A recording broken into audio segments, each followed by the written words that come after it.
Google Maps is flat, it presents elevation profiles like that. I'm a spitting flat earth king. Sentence has a ring, doing my own thing. If earth was a big roast chicken, factually finger licking chicken, we just got the measurements missing. I'm spitting eggs and begs, begging the question lesson. I've said it before, time after time. I'm the spitting flat earth king of Welcome rhyme. to Flat Earth Debate, Uncut and After Show.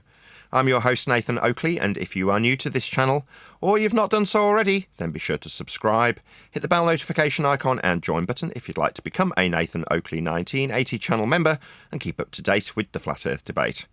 If you would like to support the channel, there is a super chat that runs alongside each of these shows while they premiere. There's also a coffee, Patreon, crypto and thanks button in the info box below the video. Speaking of patrons, I'm going to do a quick shout out to all of you who do support me on Patreon.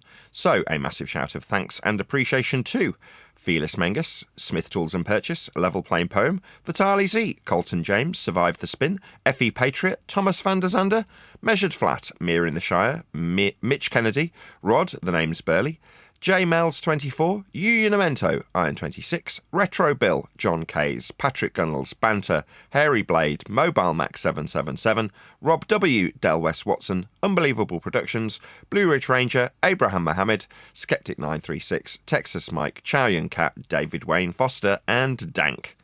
So another massive thank you to all of you for supporting me on Patreon. Links to Patreon are below this video. And with that, I will hand across to whoever is in the Flipside Discord server and G+, so you can enjoy their dulcet tones while I set up for today's live show. In the past.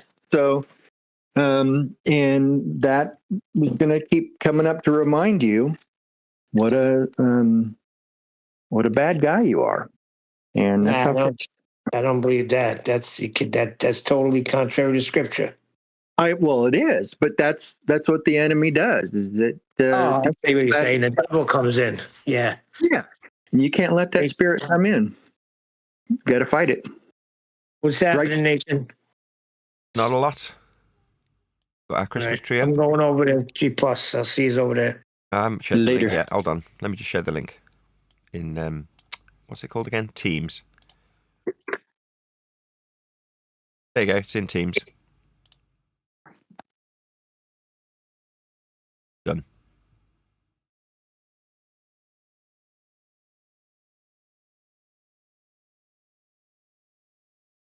I didn't mean to kill the conversation. My bad. Oh, it's okay. It was kind of personal at the moment, so just as well. Who's personal? No, it's just you and I talking and praying about stuff. So not necessarily FE stuff. Yeah. Nothing FED related. Oh, maybe it is, but nothing to talk about, let's say. So today's Housekeeping Friday, right? Yeah, I guess so. Well, I invited people of the ball side, because it's Housekeeping Friday, that they're free to pipe up. Just make sure you don't have your Bluetooth on and go on mute when you're done speaking. And have it back and forth. Very easy to do. Okay. How you doing, Jen? Yeah, I'm doing fine. Thank you very much. How are you two doing? Neil, how's it going? Better today.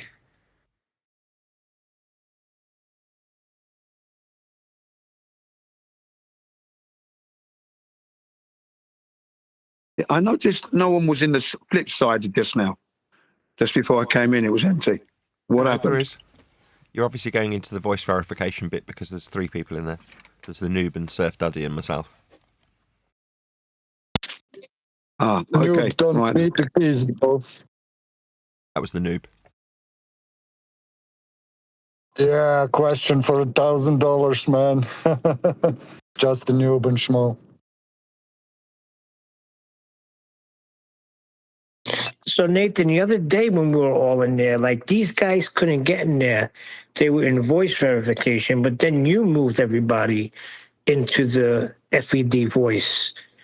So if you don't do that, I don't think Jen can get in there until he's verified. I could be wrong, though. Yeah, the funny thing is, about 5 to 10 minutes ago, I tried to get into the flip side, and I'm in. Couldn't see anybody there at all. No one. I didn't go into the VC. I just looked at the listings, and there was no one there at all. So It may not show yesterday, you, everybody if you're was not in there. voice And I got in. verified, it may just not show you anybody, as in you don't get to see that there's even anybody there. Yeah, that makes sense. Well, you could try just pop off when you go into Discord. Just go to, if you see anybody, it's FED voice, right? It's not VC voice that we're in when we're in it. And it's not flip side voice. Flip side voice looks empty to me, but there's an FED voice, and that's the one I assumed we're all meeting in.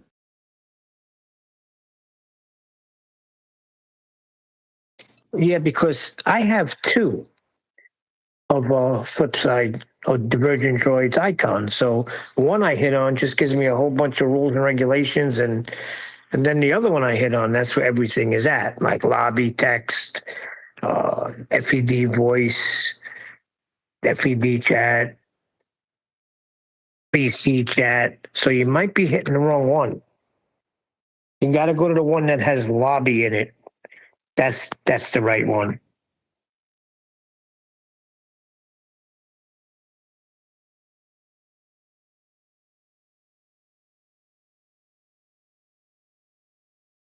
But Nathan, how's it going with this Discord? Are you happy with it? Is it more difficult or the same Exactly thing? the same.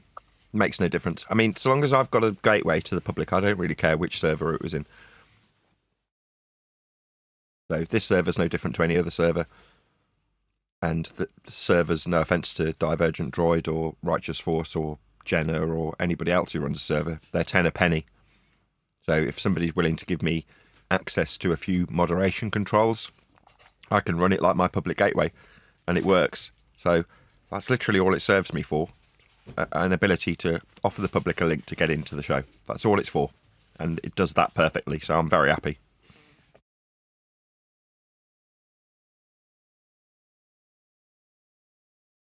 But at the moment, it obviously becomes... Plus, it's better to get away from guys that don't back you up. Well, yeah, I mean, once it became a bit toxic in the Flat Earth debate server, you're like, okay, well, it's toxic here now, isn't it? When you're telling me that you're backing me up because you spent literally as much time in the book creation hangout that I pay for to create the book, singular, as anybody else who was helping me create the book, and your comments were getting removed, and the thieves' comments weren't, you're like, okay, this has become too toxic, it's time to move on. Yep.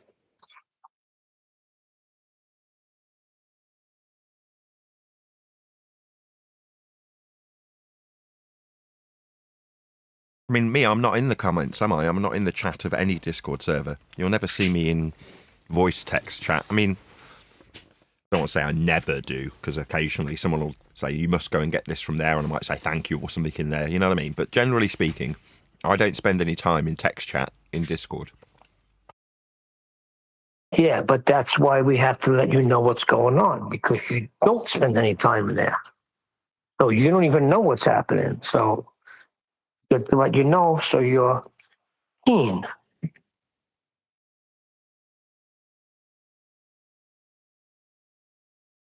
But as far as I know, I'm still welcome in all of these servers. So even politics has subsequently said, no, you can come back, after specifically detailing that I was permanently banned.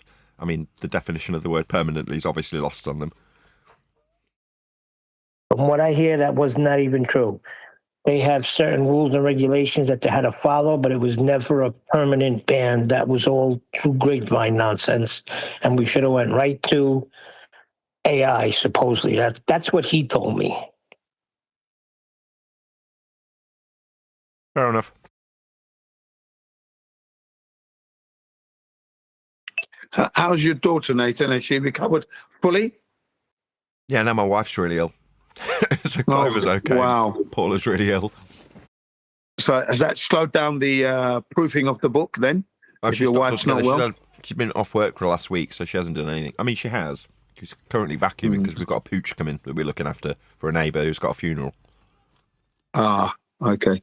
So it's all happening in the busiest time of the year coming up, isn't it?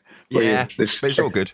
I mean, it might be the case that pooch is running around during the show today, so I might be a little bit distracted. I've said to my wife, look, we can't just lock him in the bedroom and hall because we're only in a small apartment. So when I'm doing the show, the lounge is taken over by me completely so that there's no noise. But if there's a pooch running around, I don't think that's fair, so I'll leave the door open and there might be some kids' noise of them running around and dog noise and so on. Babysitting pooches turn into getting a pooch. We can't. We're not allowed one in this apartment. This particular pooch does actually live in the apartments opposite, but it's a what do they call it, dog? A support dog, Paula. Huh? What's the pooch called? A support dog? Yeah. It's a support dog.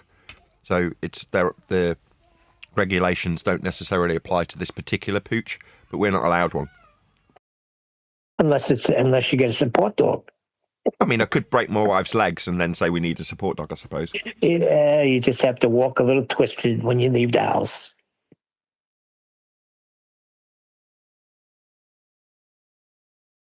It's a little dachshund, or however you say it, sausage dog.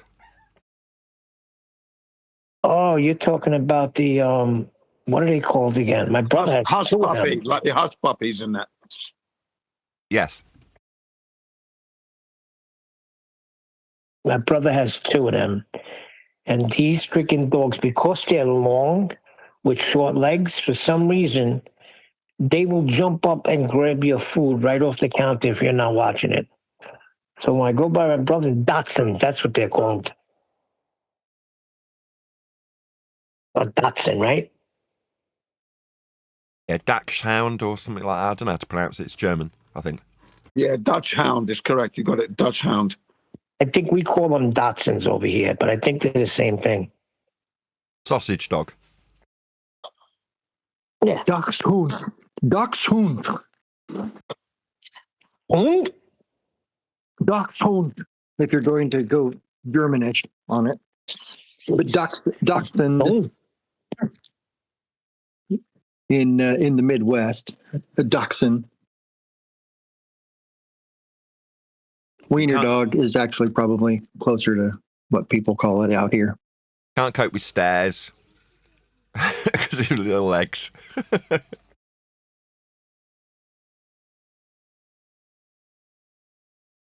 My dog is coming to his end. He can't use his back legs. You may have to get him like sort of like a wheelchair type thing where you strap him up to it in a harness and he just uses his front legs and there'll be wheels for his back legs. You hear him walk, he can't do anything. He with his two legs, he slides across the floor. His two front legs.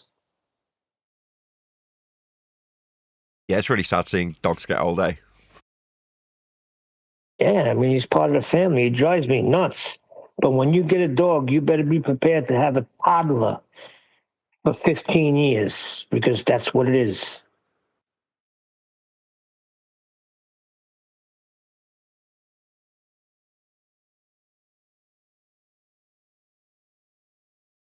I told him, this is it. No more.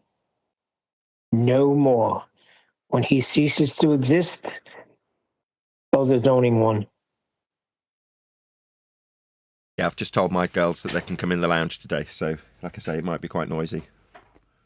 But once in a while, I don't think that's any bad thing. It doesn't really matter. I'm sure no one will care. I hope not. No, not really. No, because it's just it shows the human side of you as well. You know, you've got children, they're running around. It's quite nice actually. Yeah, we're tired of seeing the AI side of you. AI side of me? What do you mean? I don't know. Jim said it's good to see the human side.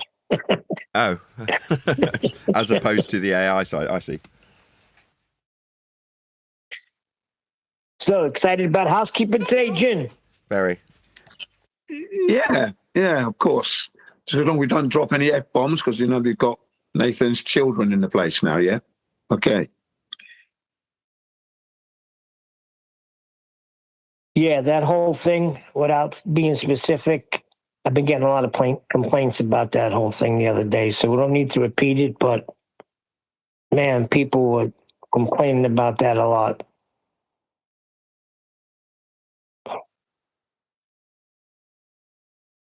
You're above that, Nathan. Yeah, I'm not going to go into that. What we're going to is imagine this scenario when, you're pushing your book out there, it becomes published and that, and then, you get these trolls that have probably recorded this stuff and they bring that out. This is the real Nathan Oakley, and it might be one of you, how's my balls in your mouth and crap like that, which you don't want people to hear. That's the thing. Why wouldn't you want people to hear that? Well, I wouldn't. It would be like a little slur on your character, wouldn't it? That is wouldn't my character. Or don't you care? It's not a slur on my character. It is my character. All right. Well, whatever. I'm just being dead serious. That's me. I've said those things because that's me. Yeah, I understand the video game one. That's fine because people can compare that one. I'm talking specifically what you said in reference to the book and the people and the guy's wife. I got people going crazy about that. All right. I mean, if your wife wants to pipe up about how much percentage points you're going to get in my book, you're going to get a taste of my tongue. Yeah, and that's what I said. I said, you people have to understand, too, what happened. But I just thought I'd bring it to your attention. We can leave it there, and that's it. Oh, we could leave it there. I mean, it's a bit like an analogy that Quantum Eraser once made when he talked about being in a garage. He said he doesn't know anything about cars, so he keeps his mouth shut.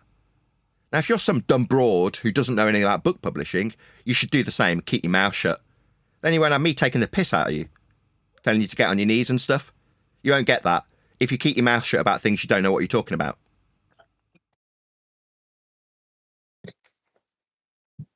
On the other hand, if you express an opinion that your husband's worth 50% of my book, yeah, you're going to hear about it.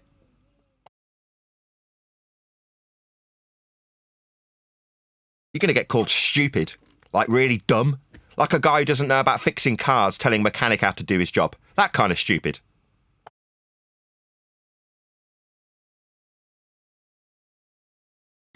What's up, Len? How you doing? Did I hear there were some objections about that? Who was objecting about me moaning about some broad who's describing how much of my book will be divvied up through the helpers? Sorry, who was moaning about that? It wasn't that. It was some of the language that you use, because it's the guy's wife, and they said you wouldn't like it if it's your wife. And I said Nathan's wife wouldn't get interfere, so that's number one, unless you knew what she was talking about. But I find myself I have to defend something like that. I don't mind, but I just think it does look bad. My wife studied, Neil. What's that? My wife studied at university law. Oh, beautiful. Very. So, by contrast, when my wife offers an opinion on the legality of things, she knows what she's talking about. Now, when some dumb broad starts talking about percentage points of a book that you're helping edit, that you're not the author of, then you're going to get the taste of my tongue. Now, if there's people out there that don't like the language I've used, you know the language I use. My disdain for some dumb broad will be expressed if said dumb broad expresses how many percentage points someone gets of my intellectual property. Then you'll hear about it with every filthy word I can muster.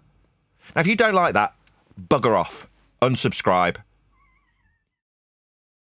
Yeah, but I understand. I totally understand. But what I'm trying to say is it's not her fault.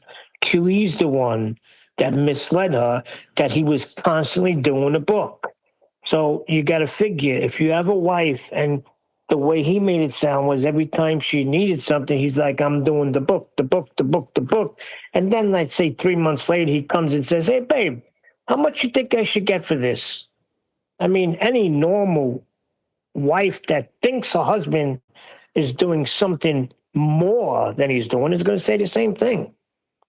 She's ignorant in it. That's all I'm saying. Right. So if QE was spending a long time getting cars fixed, and then he turned around to the mechanic and said, which wrench should you use on this car? The mechanic shouldn't say, you don't know anything about cars. Yeah, I see your point. Yeah, it's I'm QE's just saying. analogy, isn't it? Yeah, it must be very bitter tasting when I use that analogy, eh? Yeah, if you don't know what you're talking about, keep your dumb mouth shut and you won't get called a whore.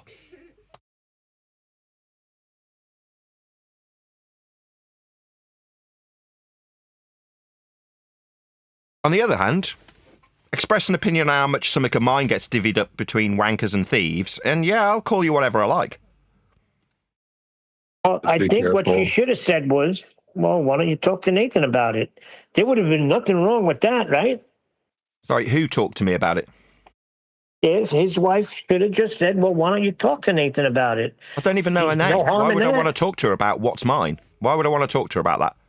No, Is she a she should have publicist? said to Is she a QE. publicist? Wait a second. She should have said to QE when he asked her. He should have said, husband of mine, why don't you talk to Nathan about it? Why is QE's wife being brought into this? Oh, she expressed an opinion on how many percentage points he should get on my book.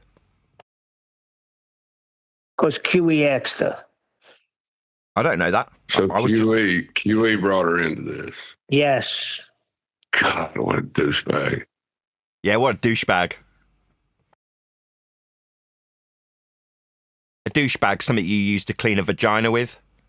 Just in case anybody was unclear about what a douchebag is.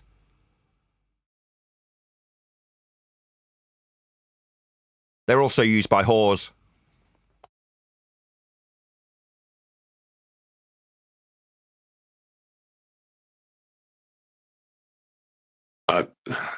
I don't know if she really deserves a lot of the wrath that would come down upon her. She's just backing her husband, right? So, but he should have never asked her opinion on that. Correct. And I said that she should have turned right to him and said, go talk to Nathan. Have you even discussed anything about that? I thought you were helping him. That's probably what she did say. Oh, nobody's heard her say it. It's just what QE said she said. I mean, you could go right to his show. He talks about it. He calls it the book fiasco. Oh, we were just editing a book. He made it a fiasco by becoming a thief. Sorry, that's just the facts.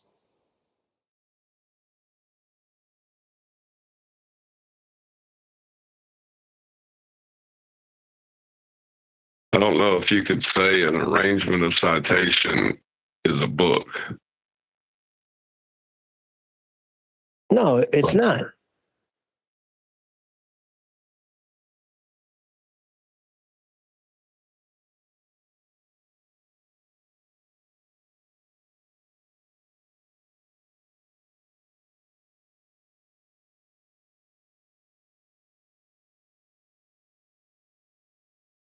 On reflection, I will rein it in a bit, and I will take on board what you're saying. It's not her fault that she's been dragged into this by a thieving husband. So I'll lay off after advisement. Thank you. Thank you. Yeah, thank you. Yeah, well done. That's it. I was going to ask you, so legally now, when your book comes out and published, none of those guys have got any legal course to start saying copyright strike and et cetera, or copyright infringement, should I say?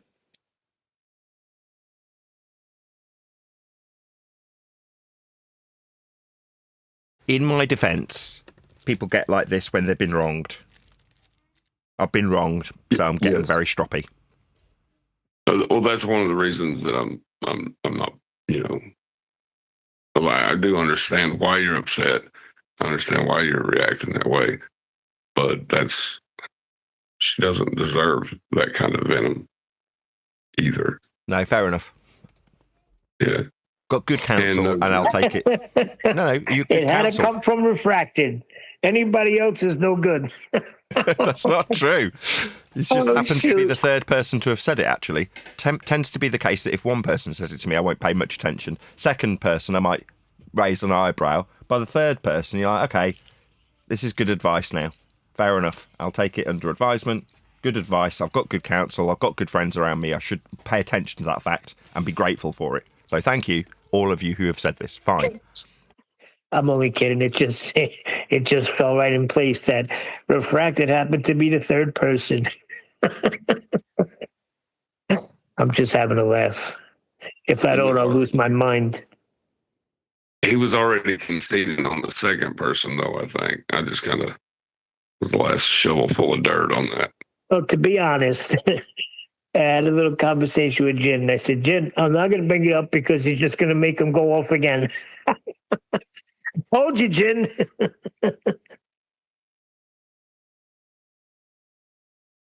Yeah, that's right. So that would make John the third person, and it came out okay in the end. That's it. Beautiful. Jen asked you a question about the book, Nathan. Yeah.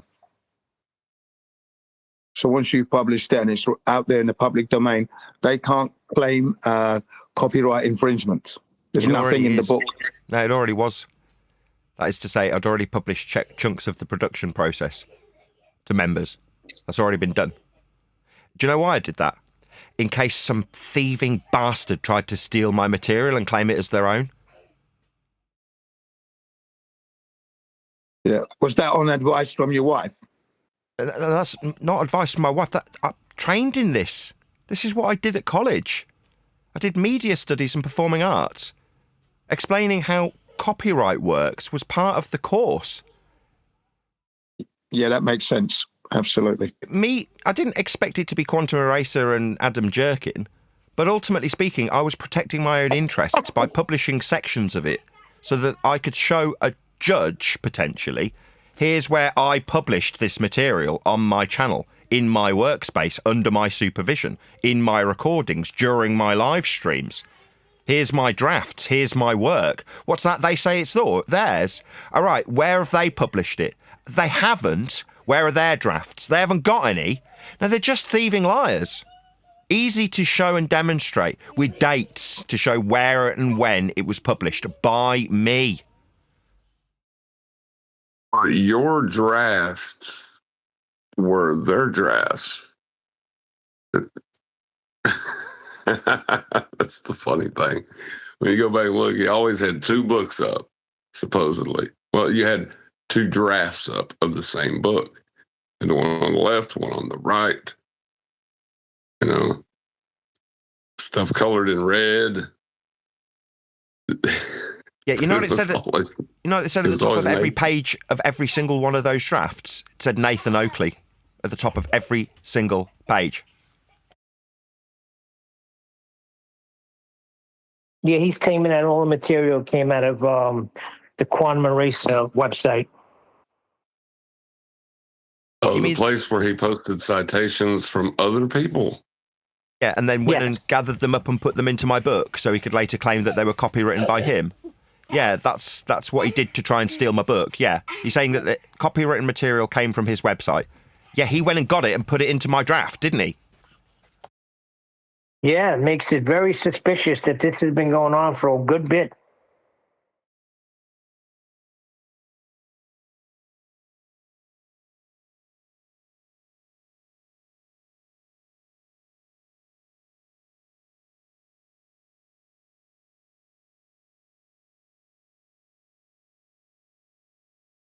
But if somebody willingly puts, say it is his or mine, right? I willingly put something in.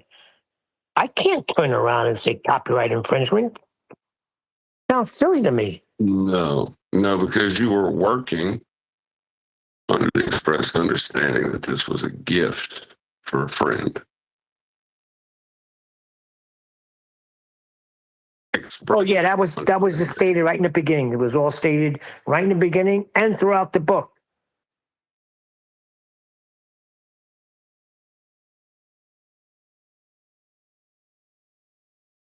It seems like they want to rewrite recent history kind of thing where they say, well, what if this had been the case? When, it wasn't the case and it has nothing to do with what this case is. But what if it had been like this, then what would you have thought? But it's not that. It's something, you know what I mean? It seems like everything they've got is built on a what if that didn't happen. What's troubling is the amount of people He can believe this nonsense.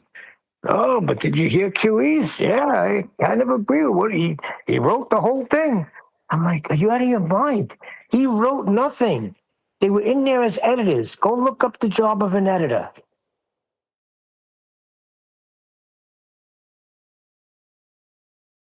I would love to hear someone say that you could write a citation.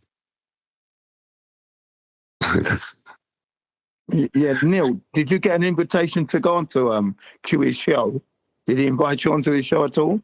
No, I was surprised because you'd want the guy that was there for every session as a witness, wouldn't you? Well, yeah. So you can clear and set the record straight. Yeah. I think one deck tried to get in, they kicked him right out.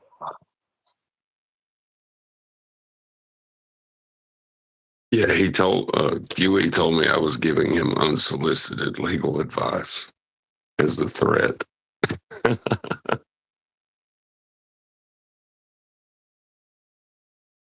Well, Adam was giving Nathan legal advice to seek a lawyer.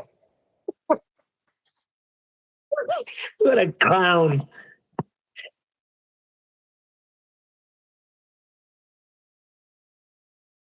Yeah, it's illegal to give unsolicited legal advice if you're not a lawyer. Did you know that? Sort of like a doctor, right? You're Yeah, not or a a doctor giving pharmacist. medical advice. Yeah, it's just what I was about to say. Kind of like prescribing medicine when you're not a doctor. I didn't go to. Yeah. Yeah. So me pointing out to him that he's committing a crime, he took that as legal advice. That's what happens when AI is your lawyer.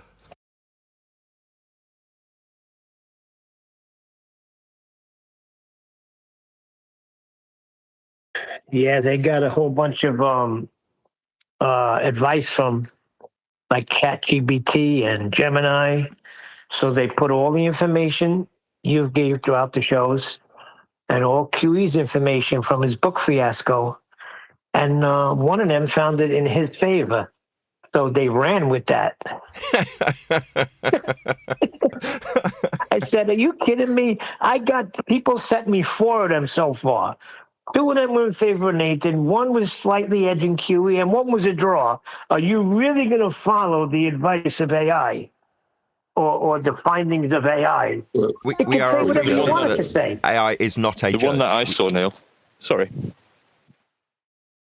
The one that I saw that was posted in QE's text chat, it was the response to QE's video, and in that episode, Nathan was just listening to the little snippets and responding from Neil's phone.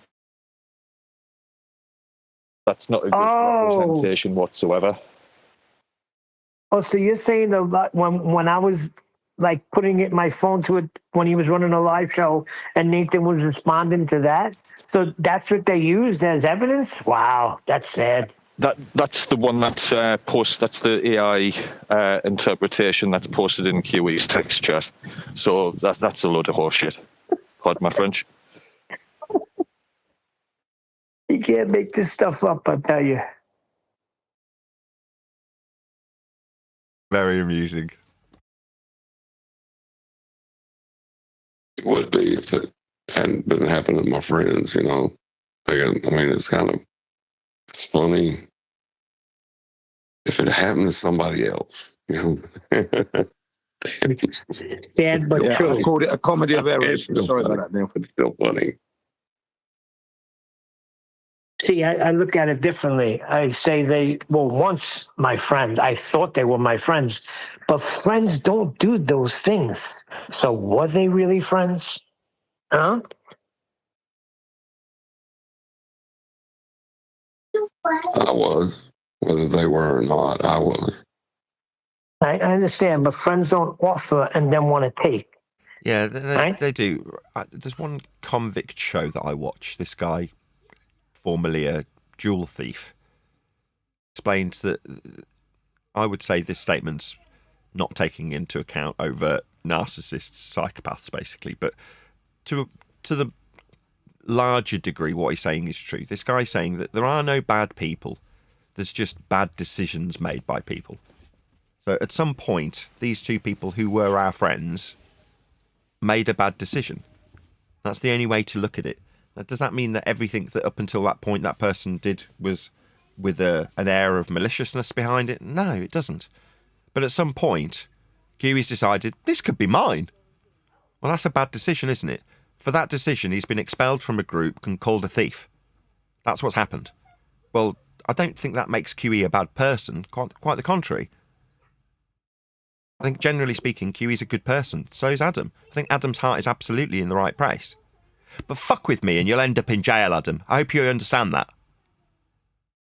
Yeah, I don't agree with that. You could, good people make bad decisions. But when it's pertaining to your friends, you weigh it out. Right? If I do this is going to cause my friendship.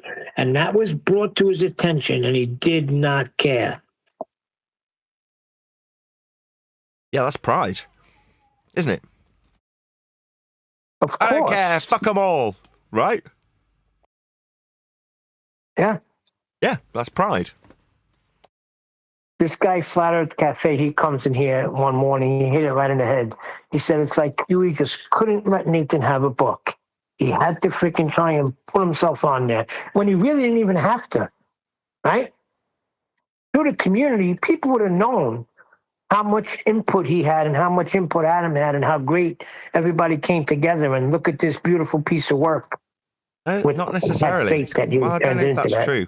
The thing that pissed him off, reading between the lines and verbally what they've actually said, was that I'd have the final say on what went in there. Now, it was always my intention to go through the factual elements that they were offering to help with. Now, the anti-heliocentric rhetoric that they wanted in the book, they convinced me was necessary. Oh, okay, fine, put it in. But that didn't mean that once it was in there, I wasn't going to put my spin throughout all of it. That was absolutely the intention.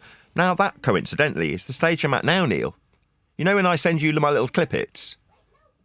That's what I'd have been doing. Yeah. Anyway, I'd always had that in mind, that would be what I'd have to do. I'd have to go through the whole thing again to make it my own. Now, what did they offer? Citations and factual support, which is what they offered to help with. But once they offered their citations and factual support, they decided it was theirs. Now, it's far enough down the road for me to start laughing about this, I feel. Right, as much as there's occasional new irritation, like somebody's wife offering a bleeding opinion on it, which I won't go into. I'm not going to start slagging her off again. My point is that there's occasionally going to be little bee stings that come along. But for the most part, I've donned my beekeeper's outfit and gone, oh, this old familiar suit of arms, eh? It's not the first time I had to put this on. You know what I mean? And from within that suit, I can have a damn good laugh about it all. Because it's silly. They looked at my book that was ready to publish and went, we could make this more factually accurate. We could put more citations into this. I've gone, okay, well, it's kind of being produced so I don't get kicked out of my apartment. I need to pay the bleeding mortgage.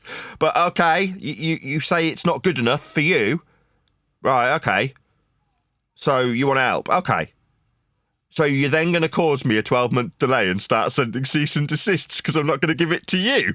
What a pair of wankers. I mean, when you break it down like it's actually happened, they do look very scummy. But back to the original point in this regard, does that mean that they're bad people? No. Does it mean it's within them? Yeah. Everyone's capable.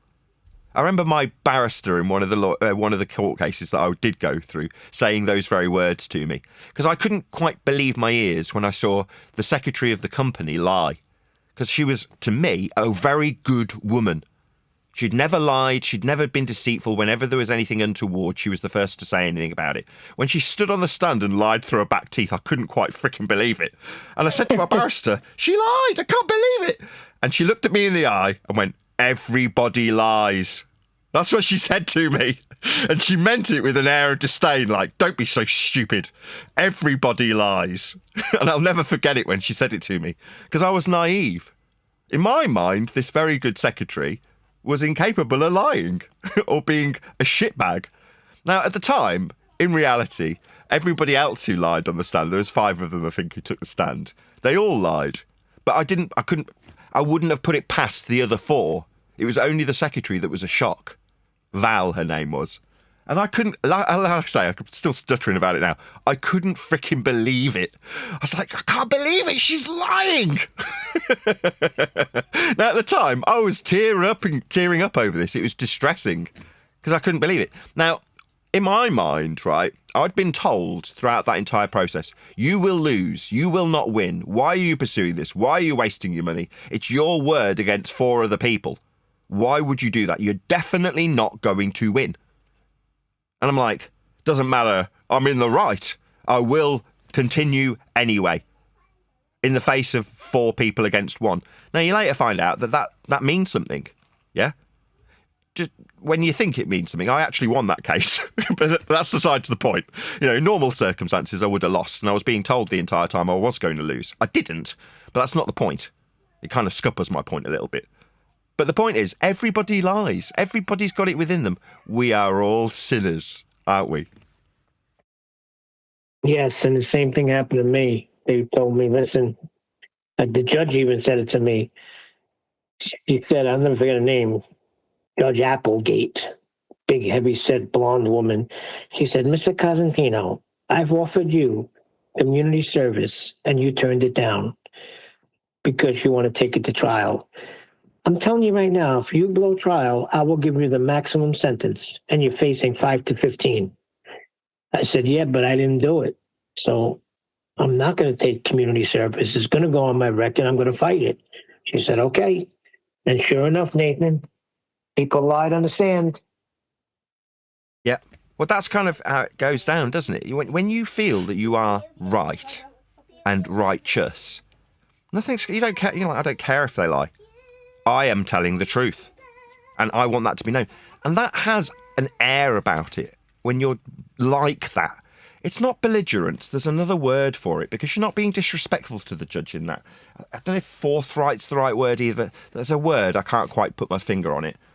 That attitude, it sort of emanates from you. Do you know what I mean? When you're in the right. There's a puffed up chestedness about it that's hard to describe. And people feel that, right? It's an energy that you give off. And you can't get away from it. Now, in the case of things like this book, I will have my head high. Now, let's say for the sake of argument, this all went tits up, right? It all went terribly wrong, and they published it, and I had to literally sue them for infringement of my intellectual property and copyright. Let's say that's worst case scenario. It would be the case that I'd be the aggressor, right? Sure, you. It'd be me suing them. Anyway, if that was the case, I'm slightly distracted. What are you doing, Cloves? It wasn't necessarily a good idea to have this door open. I would give off that air, right? People would feel it when they were around me. It's like earlier. Oh, you can't talk about his wife. Yeah, I can. She's saying that I'm not worth 100% of my own property. Yeah, you'll feel it. When you're like, no, you shouldn't really talk about her like that. Yeah, I will. And then I'll justify it, and you'll feel it emanating from every pore of my body when you're around me. And I'm like that. That is to say, I am not embarrassed to put my name next to every single word I say. I had this conversation the other day when I was talking about AOL, when I first signed on to the internet. And Ralph was like, just put a fake name. Then you can ask girls what pants they're wearing. I'm like, no. If I want to ask a girl what pants she's wearing, I want her to damn well know it's me. So I stand by it all. And if someone was to say, well, that's rude. Yeah, it is. That's how you get when you're wronged. Rude. And loud. And quite obnoxious. Yeah? One of the police's thing, right, when they're talking about the innocent, yeah? The innocent give the police a lot more shit than the guilty do, right? Because they don't care about the police's opinion in the matter. They'll start pointing their finger at the police officer and telling him what's what. They're much more upfront and obstreperous, or whatever the word is, when they're in the right. It's the same with kidnappings when kids go missing. The guilty parents are very cooperative. The innocent parents are giving the police an endless stream of crap to deal with. Why aren't you doing more? Get more policemen out. I don't care how much you paid on police. I don't care how many weeks you've been doing it. Keep doing it. Do more. And when the police are like, you're not really helping the police, they go, get lost. I've got my kid missing. Get the helicopters out. Get the National Guard. Get every single person available. And they're very stroppy about it. That's me right now. Very stroppy about being thieved from. Now, don't get me wrong. I'm at that stage that I thought I'd have to be at anyway, going through the factual information and seeding it with stuff that won't send people to sleep. Interesting stuff. You know, like the illegal production of cannabis oil. That sort of thing's very juicy when there's potential criminal prosecutions that might face individuals as a consequence of some of these chapters. When people are reading through that stuff, they're like, bloody hell, this is amazing. When you're listening to somebody confessing how they've sold their soul to Satan, that kind of stuff gets your attention. Yeah? When you listen to Math Powerland suing Eric Dubay, any of you familiar with that story?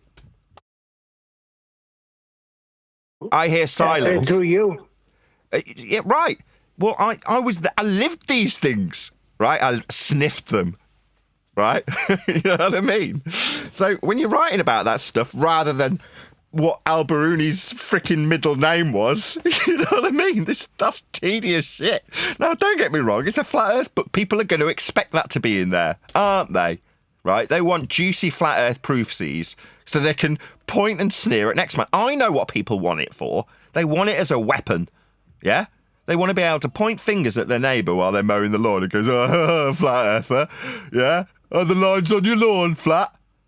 And you want a juicy line to throw back at him. Well, those juicy lines aren't going to be wrapped up in knowing the rhetoric of heliocentrism anymore.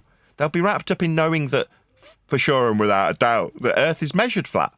And that's all anybody will ever need. It's the sharpest tool we've ever sharpened, isn't it? Yeah? But if that's all the book was, it would be boring. But when you intercede it with the turncoat Jaron coming back on the flat earth from the religion and indoctrination that he had, back onto the ball, flip-flopping as he goes, I tell you what I'll do, just to cheer you up, because we've got some, because we've got 5 minutes before the live show starts, right? I wrote some fake names. I'll say this once, and if anybody breaks this rule, I will stop immediately. Do not, I say again, do not name out loud who you think this person is when I read the fake name. Is that 100% clear, everybody listening? I want to hear lots of yays from Discord. Crystal. No. What do you mean, no? Oh, whisper's okay. Yeah, No. yeah, yeah. Right, if it happens once, I'll stop. Privately, give it to us. if you want to share Give it. a fake name that you would like ascribed to an individual that I will be writing about, or you know I've already written about, then contact me privately. But for the benefit of this, laughter only, if you don't mind. Okay. We're not talking about the Prime Minister again, David Cameron. No, these are all people that you will all know within the Flat Earth community. For the most part. I mean, some of them might be, you know, ancillary to Flat Earth, but you'll figure that out when I read out some of the fake names. So we've got Art Horizon World, a photorealistic artist. Ernie Duoport, tantric yoga expert. Simon Gherkin, pharmacist. Leslie Triplehorn, trans radio host. Got Legolas, Satanist podcaster. Quantum Entanglement, camp Scientologist. Bob Nodell, because he's dead and who cares. Same goes for Antonio Subarats. Might as well use his real name. He's not exactly going to sue me. Nth Man, for 10th Man. Some of these have come from Globe Earth Dictate. Ethan Woodley being another one. I might as well take part. If we're going to ascribe fake names and the stories are spoken in the first person, I'll make it the third person and make it Ethan Woodley. Maybe. I haven't decided that yet. Got Simon Checkers, who's a sexy stranger. Johnny Bravissimo, the Kung Fu Guru. William Hicks, propaganda podcast host. Soviet Vids, conspiracy theorist. Julian Flip-Flopper, Globe Earth Turncoat Jesuit. Mark Wise, Flat Earth Jew. Go There and Screw, random YouTube talent podcast host. David Day, Nighty Night YouTuber. And Simulacra Decode, YouTube videographer. That's all I've got so far. I came up with them last night. What do you reckon? Didn't recognise any of them. Good. I recognize several, but I didn't find myself in any of those. So I'm kind of glad I'm not in any of the funny stories. No, you're not. That's a good point, actually. You are part of the factual. How can I phrase this? In terms of the change of rhetoric, you're very much a key to that. So you do need to be in there. I'm going to make a note of that right now, actually.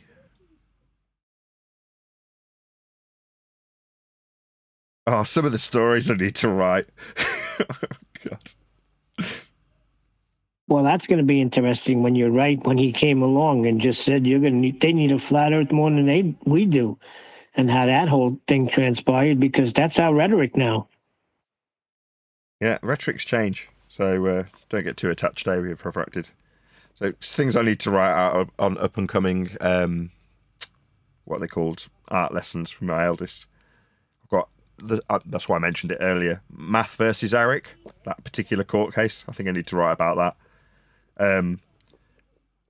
Without saying their names. Oh man, well, let's give it away completely. Falling out over key rings and wanking. That's a story that I need to tell about a particular individual. Oh dear. Smut sells. What can I say? And I've just added John refracted rhetoric change with measurements. Just put that in my notes for things I need to write about.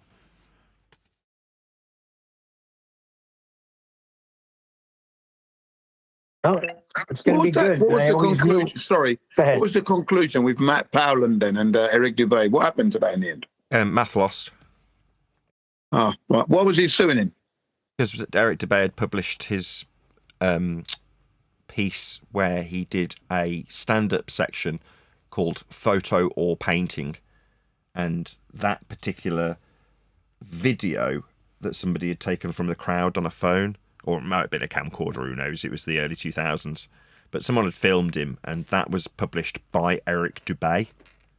And Math was furious. Right. Yeah, I remember that. I remember seeing the live stream from the court. So I think it was Flat Earth Asshole, but he took someone with him. Yeah, was it Flat Earth Asshole? Anyway, somebody streamed it. It was Jake, yeah. Was that Jardo? Say again, Jardo. Yes, it was Jake, correct. Yeah, Jake live streamed it, didn't he? Yep. That was nuts. See, there you go. Why didn't you say yes? I said, did anybody remember, Eric? Were you not here when I asked earlier? Maybe you weren't listening. So you were here then for that, Jardo, obviously, because you remember who live streamed it. I was just chatting with my wife when you said it, and I was like, who sued Eric Dubay? Someone else did. But, yeah, correct. Yeah, well, that's how you think of it. Someone else sued Eric Dubay, because you remember, if you were there, Math Powerland taking him to court.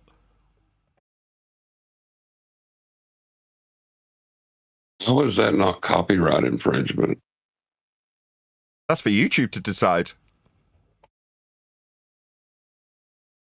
But Eric Dubay wasn't the only person that republished that. It's just that Eric Dubay was the most popular person that republished it. Correct. Right. So the number of people who committed the crime is irrelevant to whether it was a crime. That's correct. Was the also, material that was published, did it belong to Math Powerland? I don't know. I thought it was fair use. Wasn't it fair use? Well, I think it would have been put down to that. I didn't actually get that conclusion from the courts that it was a fair use conclusion. No, but you're right, John. It doesn't matter how many people republished it. But the reality is, right, it comes down to a person who makes a decision, aka a judge. So it's just, what does a judge like? Neil said this the other day. He said something like, well, I like their story better. That's the judge. That's how a judge is, just a guy or a girl. You know what I mean, though. Oh, yeah. I mean, I get that, but I try to be as reasonable as possible, and that just seems like that's a case where someone actually had intellectual property stolen from them, and the judge found against them. That might be the only time I've heard of that being so blatant. Yep, these things happen.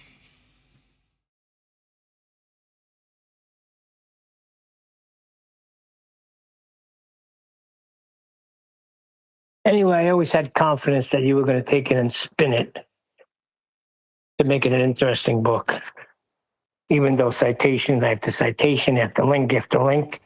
I said, yeah, but once Nathan gets his hands on it, he's going to work his magic, and it's going to be a great book. Oh, come on. I said something about it getting citation heavy and reading like a damn dictionary, and people jumped all over me. Yeah, but I wasn't one of them because I knew what was going to go down. How are you? How you doing, people? Flip side, YouTube live stream. Welcome. Hello. Hello, Nathaniel Westminster. Oh, sorry, wrong name. Ethan Woodley. Discord. Is there a different Discord? No, we sorry. we were talking about the Discord server from Globe Earth Dictate. Do you remember that? You weren't actually around, so you didn't get parodied. A guy with a similar accent to you called Paul did, and he ended up getting called Saul. So there might be a misapprehension if you were to go and look at Globe Earth Dictate and all the different parody names that were given to the different characters on the show at the time. They might assume that Saul is you, but it isn't. It's actually Paul, a guy with a similar accent. Yeah, we live like an hour and a half away from each other. There you go. To me, you don't actually sound that similar. I mean, obviously everyone in your neck of the woods is going to have your kind of accent, but to me, you and he didn't actually sound that similar. Yes, you shared the same accent, but it's like saying two Brummies sound the same. It's like, well, no. You know, I sound very different to another person from Birmingham. John, was that hour and a half away from each other? Would that be a horizontal distance? Well, that's the weird thing in it. For you and I, right, we're probably less than that apart, but our accents are very different. Now, if I had a strong Birmingham accent, which is actually where I'm from originally, well, you and I would have extremely different accents. But we're probably only, an hour away from each other? Maybe it's an hour and a half. But for an American, you're like, well, that means he's next door to me. You're like, yeah, we can cover the country in about 8 hours. Yeah. So everyone's got different accents and they might be only 20 minutes down the road. Wow. That's amazing. Yeah. Our accents are expansive. But the difference between the areas is like being in a different country. When you're in a different state, it's like being in a different country, isn't it? Yeah, it can be. Yeah, I know I feel like I've been treated like a migrant worker when I go up north to work. So, yeah.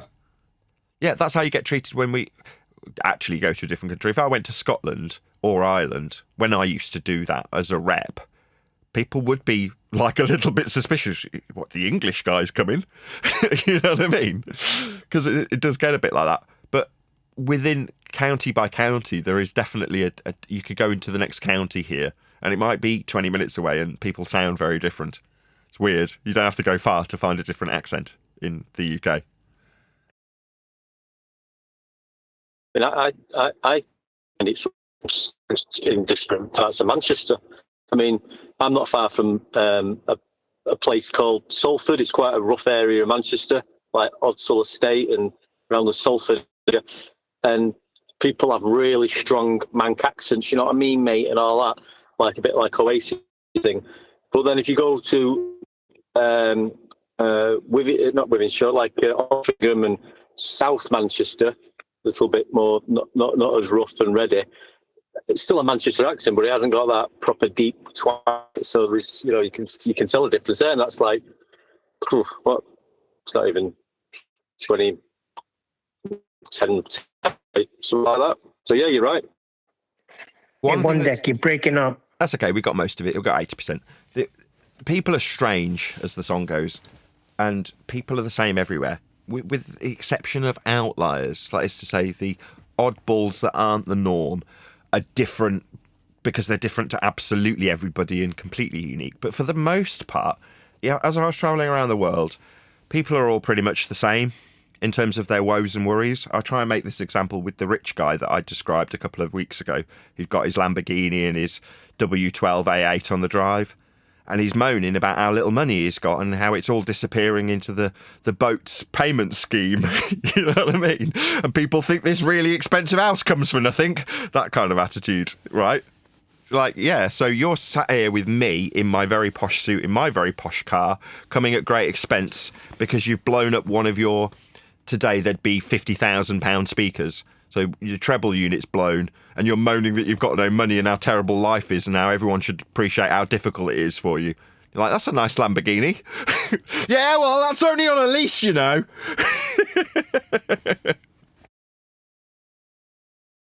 Anyway, people are the same everywhere is my point. So people are dirty, scoundrel, thieving sods, and, you know, we're all sinners. Sinner is the best word because you might hear that and go, I'm not a thieving sod. You're like, no, but you'll be something else. The other comparison I gave, and I haven't given this for a few years, is being able to understand your own monsters, right? If everyone's a sinner, then you've got to be able to open up the closet door, look inside and go, yeah, that's my monster right there. People get to see it at the moment, right? They're getting to see one of my monsters. I'm acutely aware of it. Someone said in the pre-show, you don't want to be like that. People might tape record it. You're like, I'm broadcasting it. They might tape record it and use it against me. Yeah, they might. That is me, though. Absolutely, without question. That monster is me. Now, I'm acutely aware of that because I know, I would like to hope, all of my monsters. I've rummaged through that wardrobe, fumbled through all the skeletons. I've then brought my wife in and shown her. She was pretty shocked. Yeah, but there's a reason why when I'm saying those things, my wife's walking around and, you know, she's acutely aware of what I am. Same goes for her, I know what she is, right? But that ability to have that introspection is lost on a lot of our anti-flat earth counterparts. Many of them, and I've said this many times in the past, their reluctance to accept that Earth is measured flat is because it might require some introspection, and that absolutely terrifies them. The fact that they might have to rummage through their own dirty closet of monsters, that's them. Yeah, that scares the crap out of them. They don't want to do that. Definitely not. Well, as a Christian, you find out that when you repent and you give your heart to Jesus, that as far as the east is from the west, that's how far he removes your sin from you. And as deep as the ocean is, that's how far he buries your sin. But there's still a closet that I have, and them bones still be in there. Yep, me too. I know where my closet is. I know how many bones there are in there, and I've had a damn good rummage through, and I can identify them. One of the talents it's afforded me for being able to do that is holding a mirror up to other people's sins when they do it. I'll give you an example, right? There's one going on at the moment. Brian's Logic told us in a recording that I've got, quote, my book is about housekeeping questions, end quote. Brian's Logic. Now, he forgot about that little nugget of information that he dropped. Later, much later, I don't know how many months, 12, 8, 6, it doesn't really matter. I remembered and pointed out to Brian via Neil that his book was about housekeeping, but not in a statement, in a question. Is your book about housekeeping, Brian? And he chose to lie and say it wasn't. Now, once I pointed out to Brian that I got a recording of him saying it specifically, he changed his tune and then said, it's previously about housekeeping, just not anymore. Right, Brian? That's people being liars. Now, when you catch somebody and identify them for what they are, you hold a little mirror up to their own monsters. They hate it. Now, someone like Brian at the moment is accusing me of being a liar. Now, everyone's a liar, but I haven't done any of that sort of japery in this particular instance. I'm definitely capable of lying.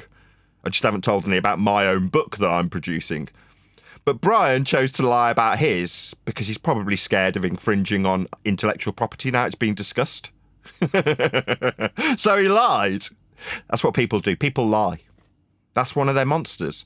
Now, if you know that that is within you and that occasionally you feel shame, that's what it is, shame, because somebody points out your lie, then you will recoil. Most people recoil with shame. Now me, yeah, I'm shameful. I know it. That's a sad fact that I have to face. But most people are. That's not necessarily redeeming me, but I'm still pointing out that everybody's scummy to a certain extent.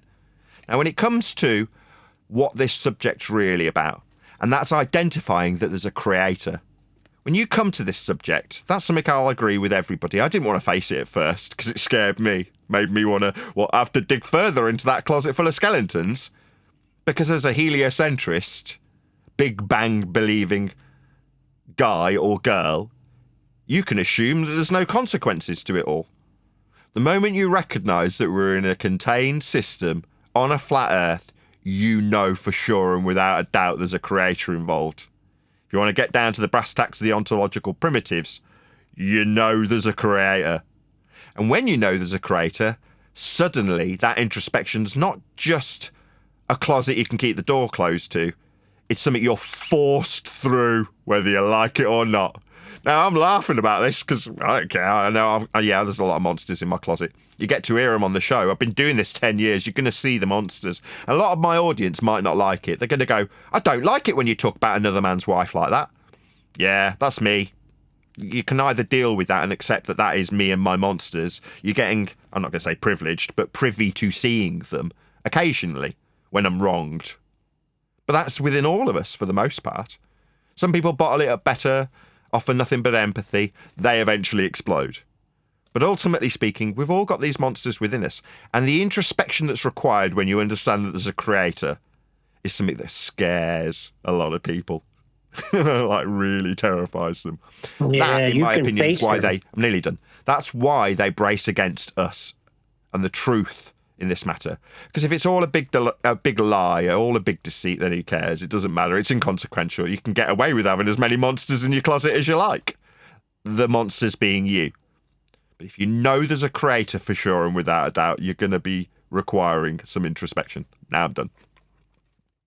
Yeah, and you can, and you're willing to face them, but you also can turn around and throw somebody else under the bus and say, well, this guy's dishonest. Well, instead of Brian accepting it and looking into the closet, he said, I'm dishonest because we all know there were 2 books being done. So that's not dishonest. I honestly stand by the fact that there's only 1 book being edited. So I take that very personal when you call me dishonest. I am not dishonest. I've no idea A what lot you're of talking times about. accusations are reflective of the individual making them. Yes, projection. That's what I said. Instead of facing it and saying, you know what? I did lie. I did say it was about housekeeping. Nope. Neil's the bad guy. He's dishonest.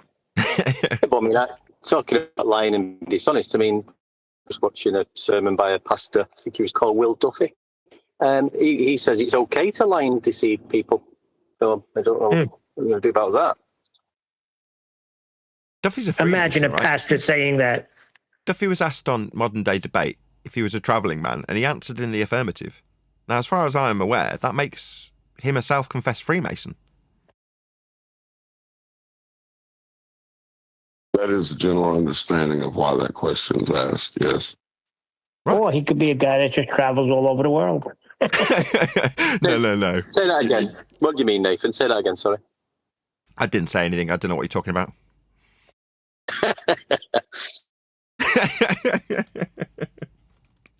It's all good fun. Usually after that question's asked, there's a handshake given, a weird-looking handshake. And then the 2 individuals that entered into that, whatever it is, completely change the way they behave around each other. Yeah, it's a nod and a funny handshake. That's where the term comes from. Yeah, in the secret society of the mob, once you become a made man, it's like an inner circle. Like, everybody knows. They can't say it to each other, but they know with a certain look. And a regular person can't talk to them anymore like they used to speak to them. Weird. Yes. Well, isn't this interesting? Should we do a bit of housekeeping? Absolutely. Is there actually anybody in Discord from the globe side of the discussion? I don't think there is, Neil. Yeah, what happens is now that the flip side turned this button on as a server, they're all in the chat going crazy through midnight, 2 in the morning, 3 in the morning, right up until the start of the show. You'll see them in the chat skanking. If you're going to do housekeeping, can I point out where the question's malformed if it is? Of course you can, yeah. All of them are malformed.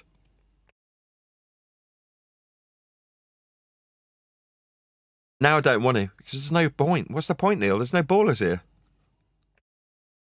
They're in chat. They'll come in. And it's a show. What do you mean? We said we're going to do housekeeping every Friday because there's some people old school that still want to hear these old arguments because they still use these old arguments. And then we could turn them into how that's how we used to answer them. But now we're, how do you say it? Now we're on another level. Has Earth ever been measured any other way than flat? No. No. By the pound, if you take 2 shovelful.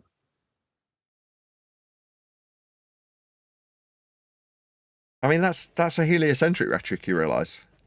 The whole point of the Reverend John Michelle Cavendish experiment, which it's not, was to weigh Earth. That was its purpose. You realise that, right? Yep. Yeah, I always thought that was weird. How would he be able to weigh the Earth? But yeah, that's right. Mad. By taking its density. Well, what you do, right, you're actually calculating the density of Earth based on a torsion force applied across the horizontal plane of reference. Correct. Upon 2 balls. That's wow. spot on. That's right.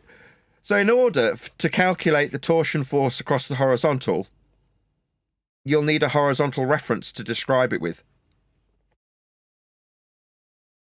Bloody hell, this horizontal gets about, doesn't it?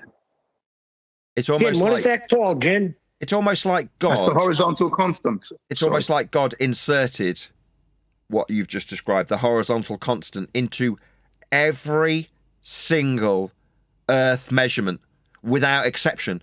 And even went so far as to have a little laugh, God's a comedian, and make sure that all of the alleged non-flat claimed to be measurements also include a flat measurement.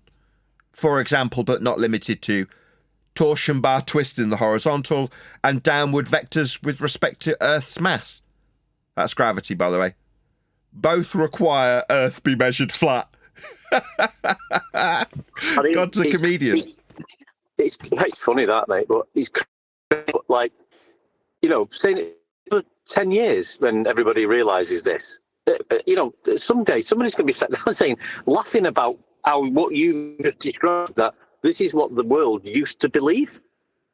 From a flat Earth measurement was a globe measurement, and everybody was, you know, the majority of the human race was convinced of this. This is something you'll look back on and think, oh my God, what was going on with the human race at that time? Well, there's a genuine explanation modern for world, it. remember? The people who Supposed modern world. There's a reason for it, though. The Riemann reason to it is because of psychopathy. So psychopaths don't have original thought. What they're capable of doing is recycling other people's stuff. So when I talk in terms of heliocentrism being tucked away in the vaults of Scientology, that is so it can be recycled at a later date. Now that's through pure logic and inference from understanding psychopathy. They don't come up with original stuff. They reuse and recycle other people's stuff, other people's material, other people's ideas. So when it comes to incorporation of an alleged globe Earth, what do you think's going to happen?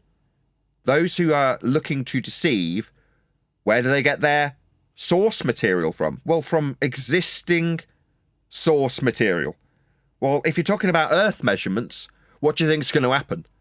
They're going to source all of the measurements that actually take place and how they're described mathematically. And they're all described mathematically with respect to a plane of reference. So what happens? You end up with the bullshit lies of heliocentrism having the recycled flat Earth measurements incorporated into the deceit. That's why all roads lead to flat Earth measurements. Now, the way John just came up with that, one second, John, the way you just came up with that to me was amazing. But that would have caused a frown, say, 6 months ago. Yeah, John. Yeah, it was new, and it made us all, like, I know for the past, when I first noticed it, I was embarrassed. You know, I didn't even want to bring it up at first. The plane of reference is so extrinsic and intrinsic to everything that we do when we measure. It's embarrassing that it hasn't been brought up more.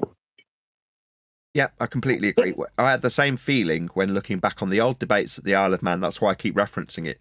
It says it right on the tin. Sea level, surface level, eye level, distance measurement. When I look at some of the old shows and us going to Google Earth to get the horizontal distance measurement to the item that we're observing and debating about, that's embarrassing, isn't it? Looking back on it, you go, bloody hell. We were in the thick of it. And on a very rare occasion, you see a glimpse of someone recognising it. Well, surely we can just end the debate here at sea level, right? And then everyone laughs and things carry on as they were. Now, had that person had more confidence, they'd have gone, no, I'm not joking. Surely, if we're using sea level, that's game over. Now we go, yeah, sea level, welcome to flat Earth. Well, the problem is we were looking for curvature. We discussed this yesterday. We were looking for curvature. So if you're looking for something, you're going to miss the obvious thing that explains that something you're looking for. And we missed it. Yeah. But when you've seen that dancing bear in that video with the passes, right? Didn't you feel silly that you didn't see the bear before? Yeah, first time I saw that, I didn't believe that the bear was there on the first play, so I had to rewind the tape. And I was like, oh, it was actually there the first time. Well, Jim was saying yesterday, he always was saying sea level. I said, yeah, but everybody wasn't grasping it because in the process of you saying sea level, you were still trying to find the curve. That's right. Yeah, that's why you're using the sea level to try and find the curve, aren't you? And it's not there. That's a contradiction in terms. That's why we get so stroppy with you when you're like, well, we're seeing too far. Well, how far's far? What's the distance? Flat and measured flat. You know what I mean? Yeah, I don't use the word too far at all. No. So I don't never say that. Fair enough. Now, Jen's talking about when he's talking to a person looking into it, breaks down measurements in sea level and then shows them that there never was a curve. Am I right, Jen? That is it exactly, in a nutshell. Yeah.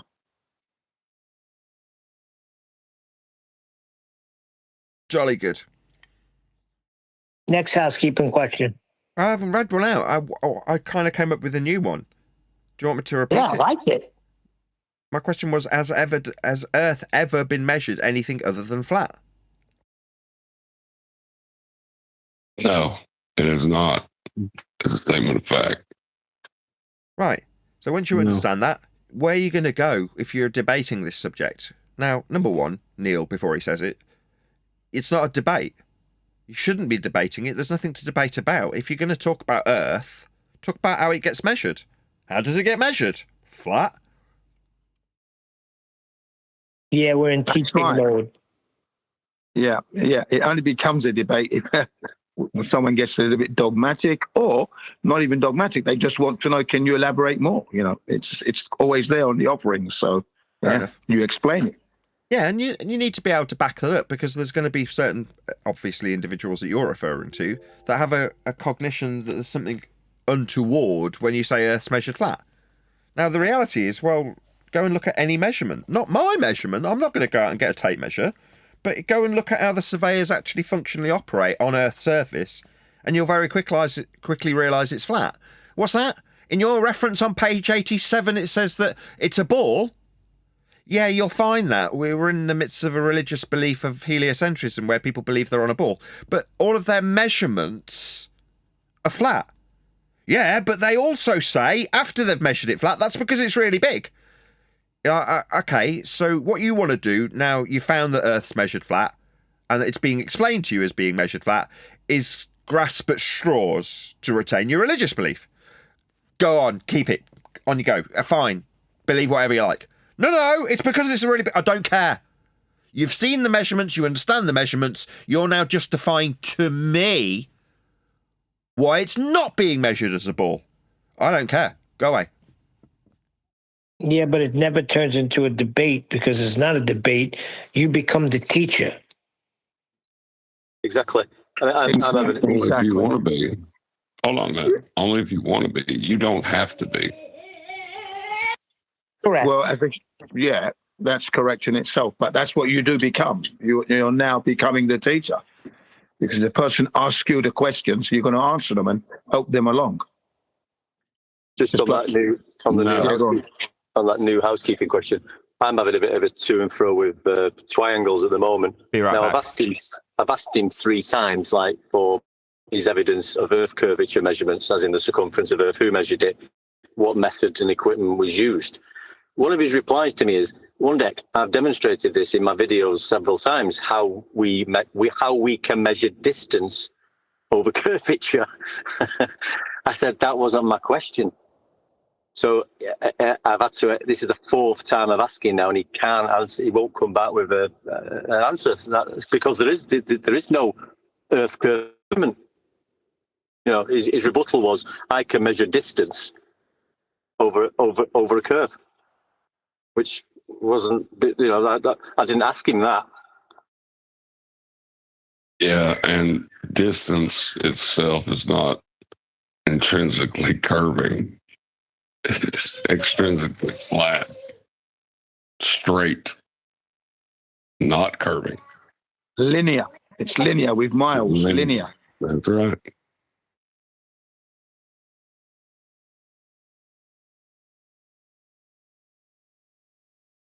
Yeah, we've had this conversation. Yeah, the original measurement is a linear measurement. What Dave's trying to throw in the box as a red herring is, you know, if he had a curved lump of ground, he could measure from the bottom of it over the top and to the other side. Now, I wasn't asking for that. I was asking how Earth curves measured, as in the circumference of Earth. Yeah, but that's We can't all. answer that. Sorry, that's all they're going to give you. Or they're going to show you a building. They're going to show you still shots of a building where at one point you see, say, 6 stories. And now all of a sudden you could only see 3 stories. That's Earth curvature. Yeah. He's whistling past the horizontal constant. That's what he's doing. That's correct. Well, they're kind of utilizing the horizontal constant is to give you distance and height measurements. Oh, dear.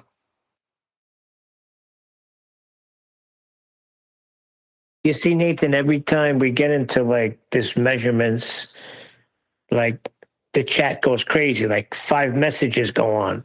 So all I could do is say, just come on the show and stop cat skanking, please. Nathan will be nice to you. No, that might not be true, Neil. Don't worry about it. You'll be nice in the beginning. You let them get their claim out at least. Yeah, I was about to say, you will be allowed to make your claim or state your question. How you're treated after that is dependent upon your behavior. Exactly. That was a good summary. That was better than Nathan will be nice to you.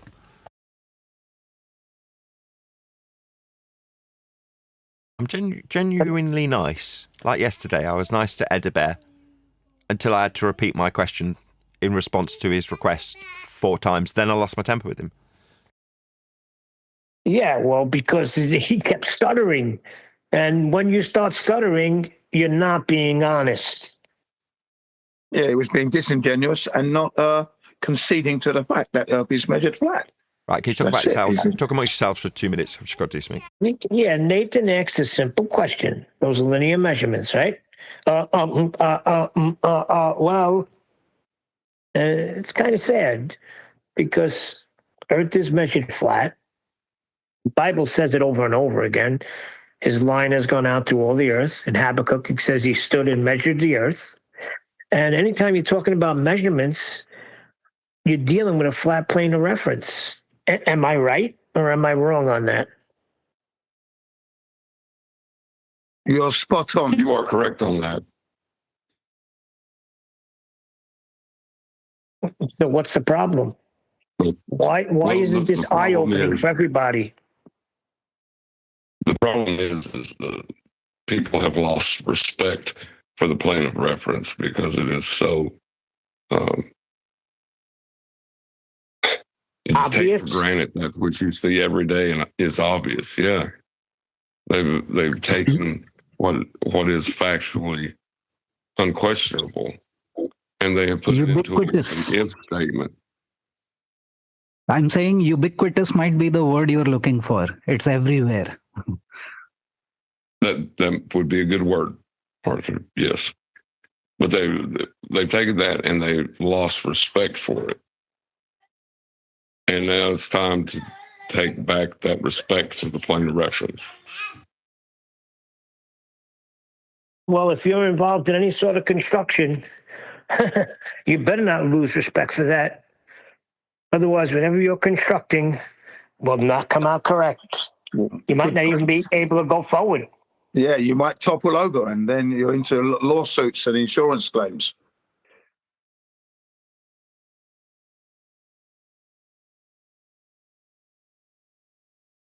Yeah, but I think that's how the world ended up in this predicament. Is it is just something that people knew so well for so long, they just took it for granted. And we all do that. We have something, we don't realize how great it is. You know? Well, I hold the generation responsible for this, Refracted, because there was a generation that could have withstood this, and maybe they were withstanding it, right? When this whole ball thing came out, how we're orbiting third planet from the sun. And I'm sure there were intelligent people resisting it. But what happened that they were pushed out and this became the norm? I still can't grasp it. You know what I mean? Well, it's the argument was never from ignorance, right? It was towards ignorance. It's easier to disavow what you think you know into ignorance, right? So they would take the measurements and then misapply mathematics to them to say that, well, since we can't find the height of the star using these mathematics, therefore we're not using a plane of reference. It's not flat. You know what I mean? Good morning. Yes, Tim. How are you, Tim? Neil, to answer, hey, good, thank you. In the research I did, it swept across the entire Earth. It took the Chinese to accept it late 17th, early 18th century. The Jesuits went there, tried to convince them of the new astronomy, and they were happy with their flat Earth elevation angle measurements, which allowed Admiral Zheng He to have 7 epic journeys with thousands of boats and men. Yeah, I got the book. So, oh, good. Hey, Jen, how are you? How are you doing, Tim? Good. Well. So when I started looking at the genesis of this new astronomy, it obviously had to begin somewhere.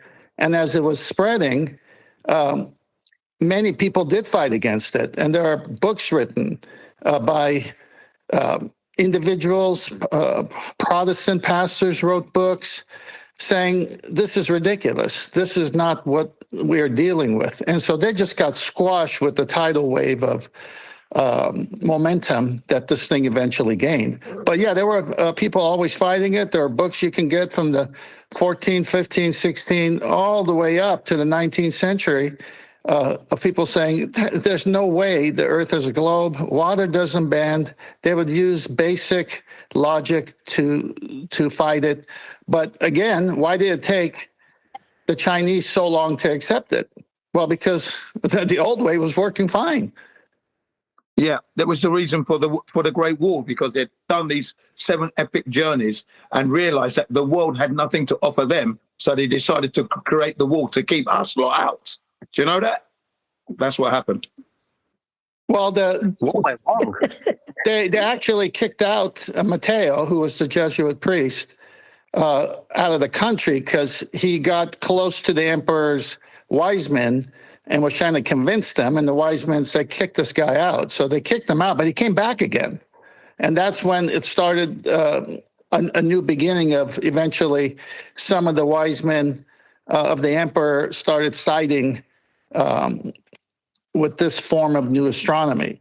Yeah, your old ways work, but this new way's better and it's faster and we got mathematics and yeah, thank you. So you took the old way and you now applied mathematics to make it into a globe, but you still have to use a horizontal constant. You still have to use a flat Earth. Everything has to be flat for you to create your mathematical version of it. And then you're selling us the mathematical version, and you made it a globe, but you could make it a roast chicken too. So you're saying when they find... Go ahead, John. I'll go after you. Yeah, I was going to say, the thing is that heliocentrism offers men of power the ability to not only usurp the authority of truth, but to place themselves in between the truth and the people. It is a mimetic virus in that way, because you're glorifying yourself as the ultimate authority with heliocentrism. Yeah, it's the nature of man. Lucifer said, I will be like the Most High. And everybody's in a heliocentric model all of a sudden. So you're saying so once they gave them their ear, they were convinced. But at first, they withstood them. Well, look, it's as simple as, well, first let me comment on what Refracted said. When your new way is a lie, then you know it's for power and control. All right, that's just my view as well.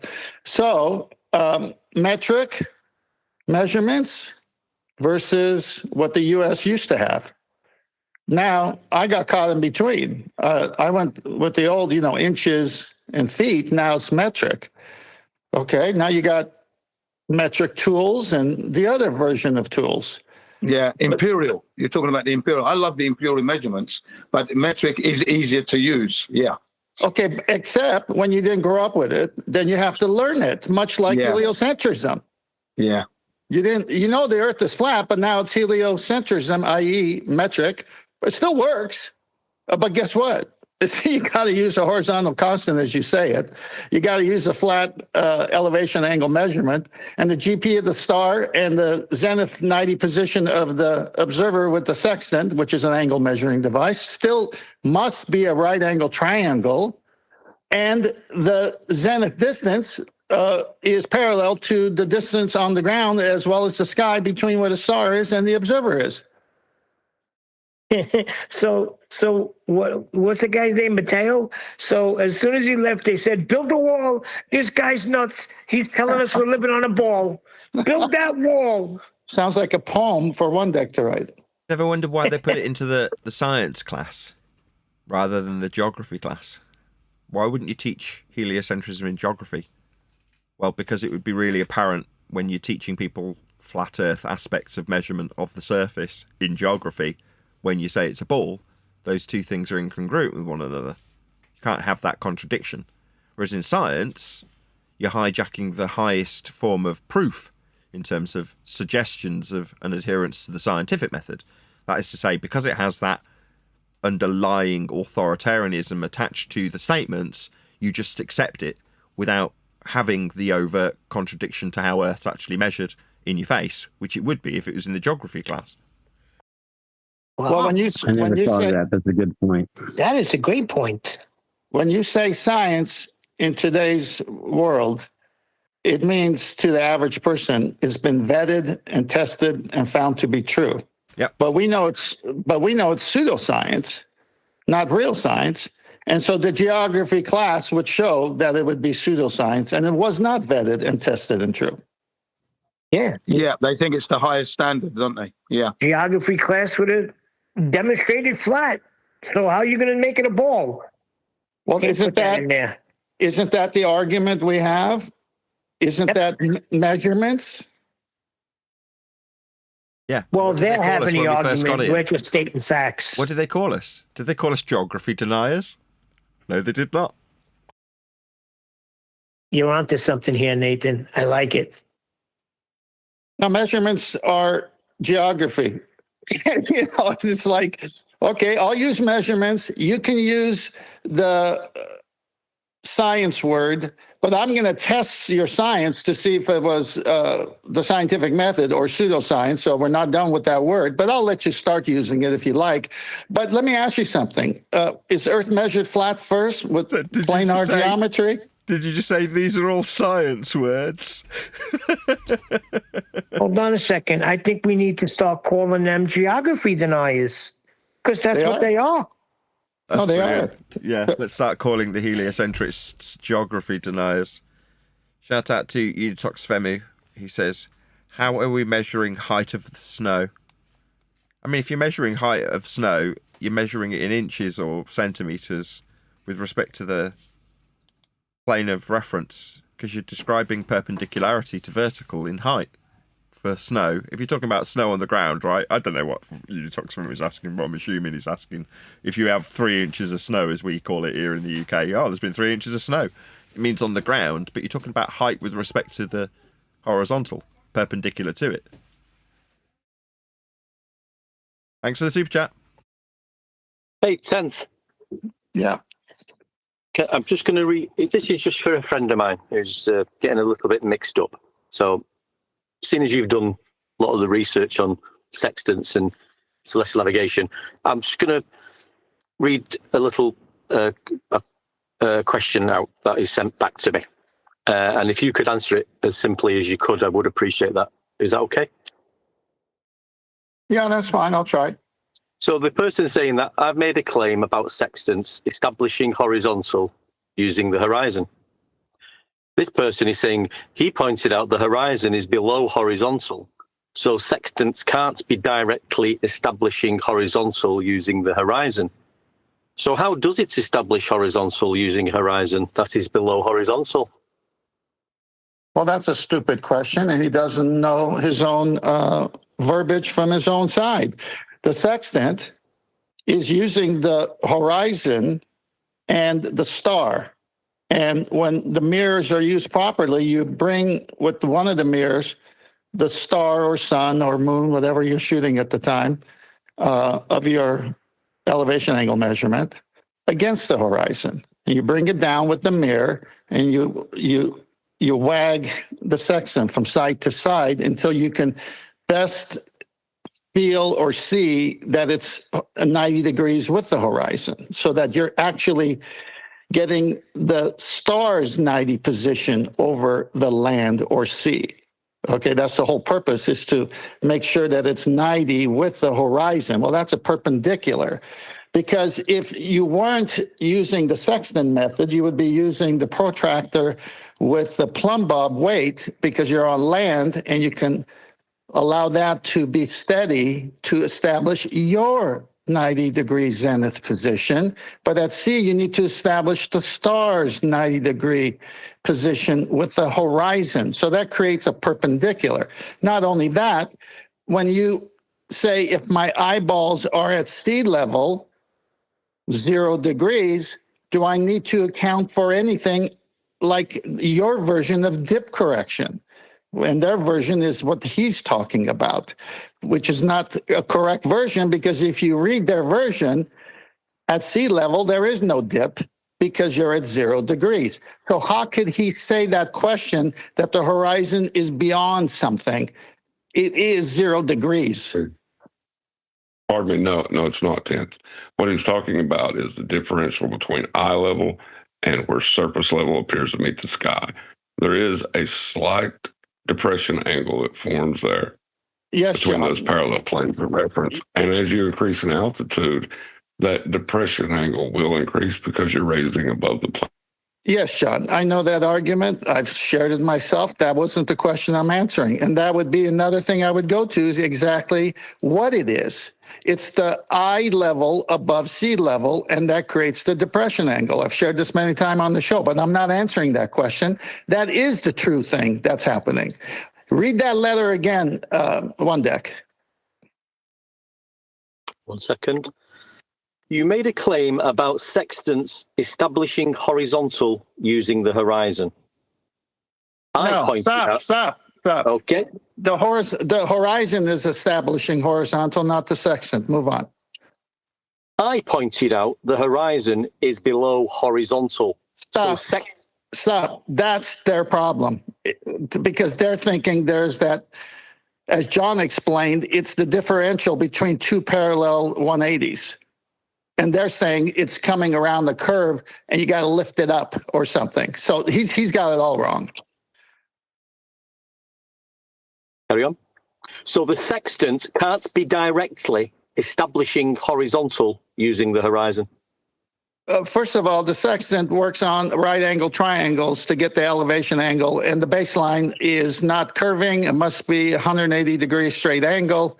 And the GP of the star or sun and the zenith position of the observer holding the sextant share a common baseline, which is straight. End of story. Yeah. So what well, we know what he's doing. He's not talking about this correctly. He's presuming and making stuff up that the horizon, which isn't a physical location, is below horizontal. Exactly. He has to stick that. Yeah. The That's horizon what he is has to- horizontal, but John's point then does immediately take effect at this point. So if the horizon is formed with the ground, it is.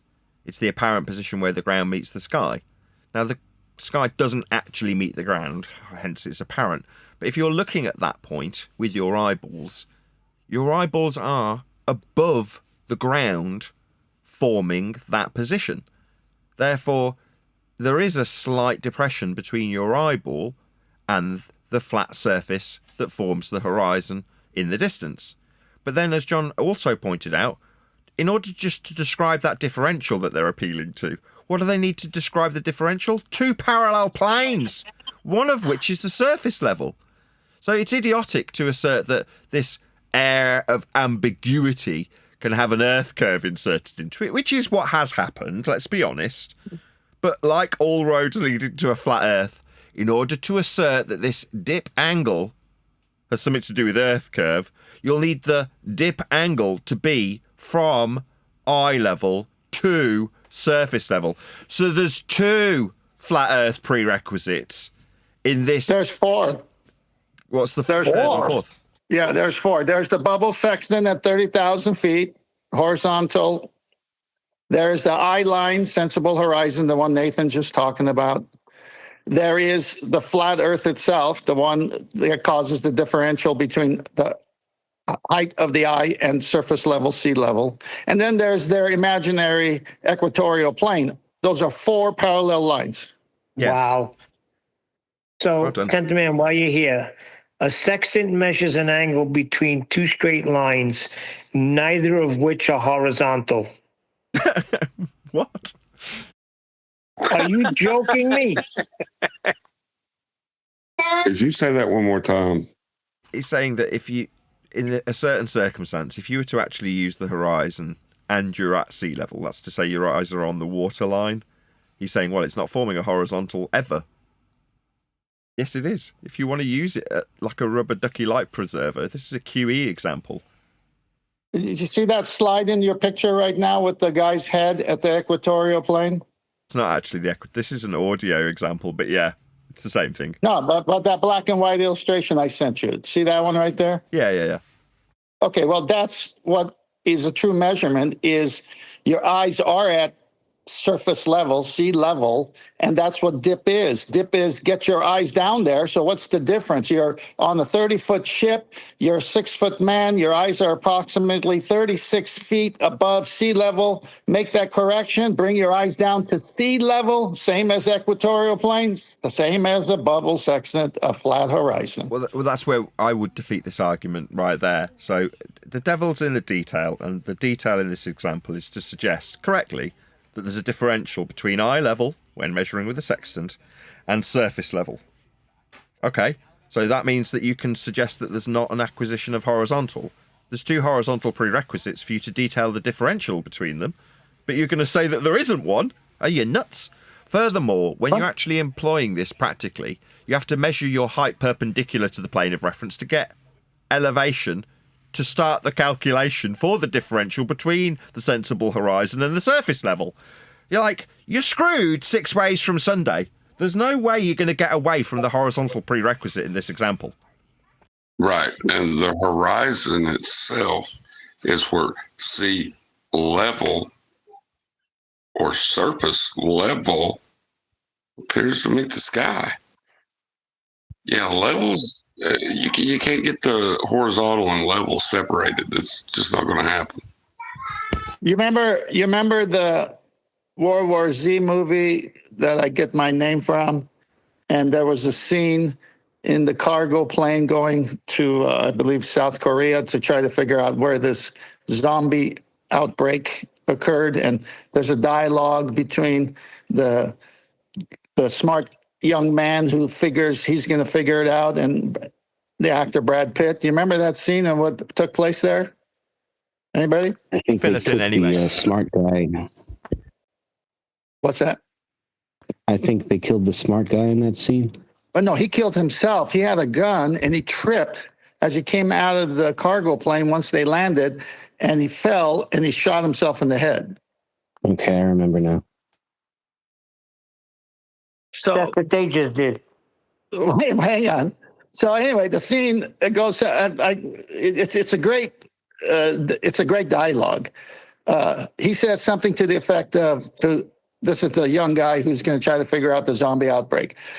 Nature's like a serial killer, and it wants attention, so it leaves crumbs behind, little crumbs. Once you figure out these little crumbs, then you can figure it out." Something to that effect. It was. I'm not doing it justice, but it's something to that effect. So let me transition. The very argument that they're using, dip correction, is that crumb. It is our best proof. When they say dip, I smile. Because when you find out what dip is, it's exactly what John said. It's the differential between an eye line horizontal and the surface of Earth, which must be also a horizontal. Yeah, step one, measure your height perpendicular to a plane of reference. Yes. Yes. And then subtract it to put your eyes on sea level, and now you'll have that perfect right angle triangle. Yeah, subtract it from what? Oh, eye level, parallel with surface level. Yep. Well, if Yeah. you look at That crumb is where they want to lie to us, and they leave it there, and the world falls for it, but we're not falling for it, and we're going to use that against them, because when you explain it, they say, wait a minute, that's 2 level reference planes then. Yeah, thank you very much. If you got time, I put something in Master B. This is what they're saying. Well, go on, Neil. Oh, I would dare. The picture.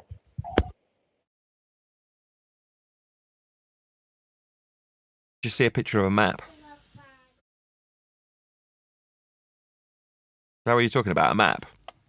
Yeah, you see the map? He says an angle from a curve, exactly the same as navigating east or west on a flat Earth. East and west is flat.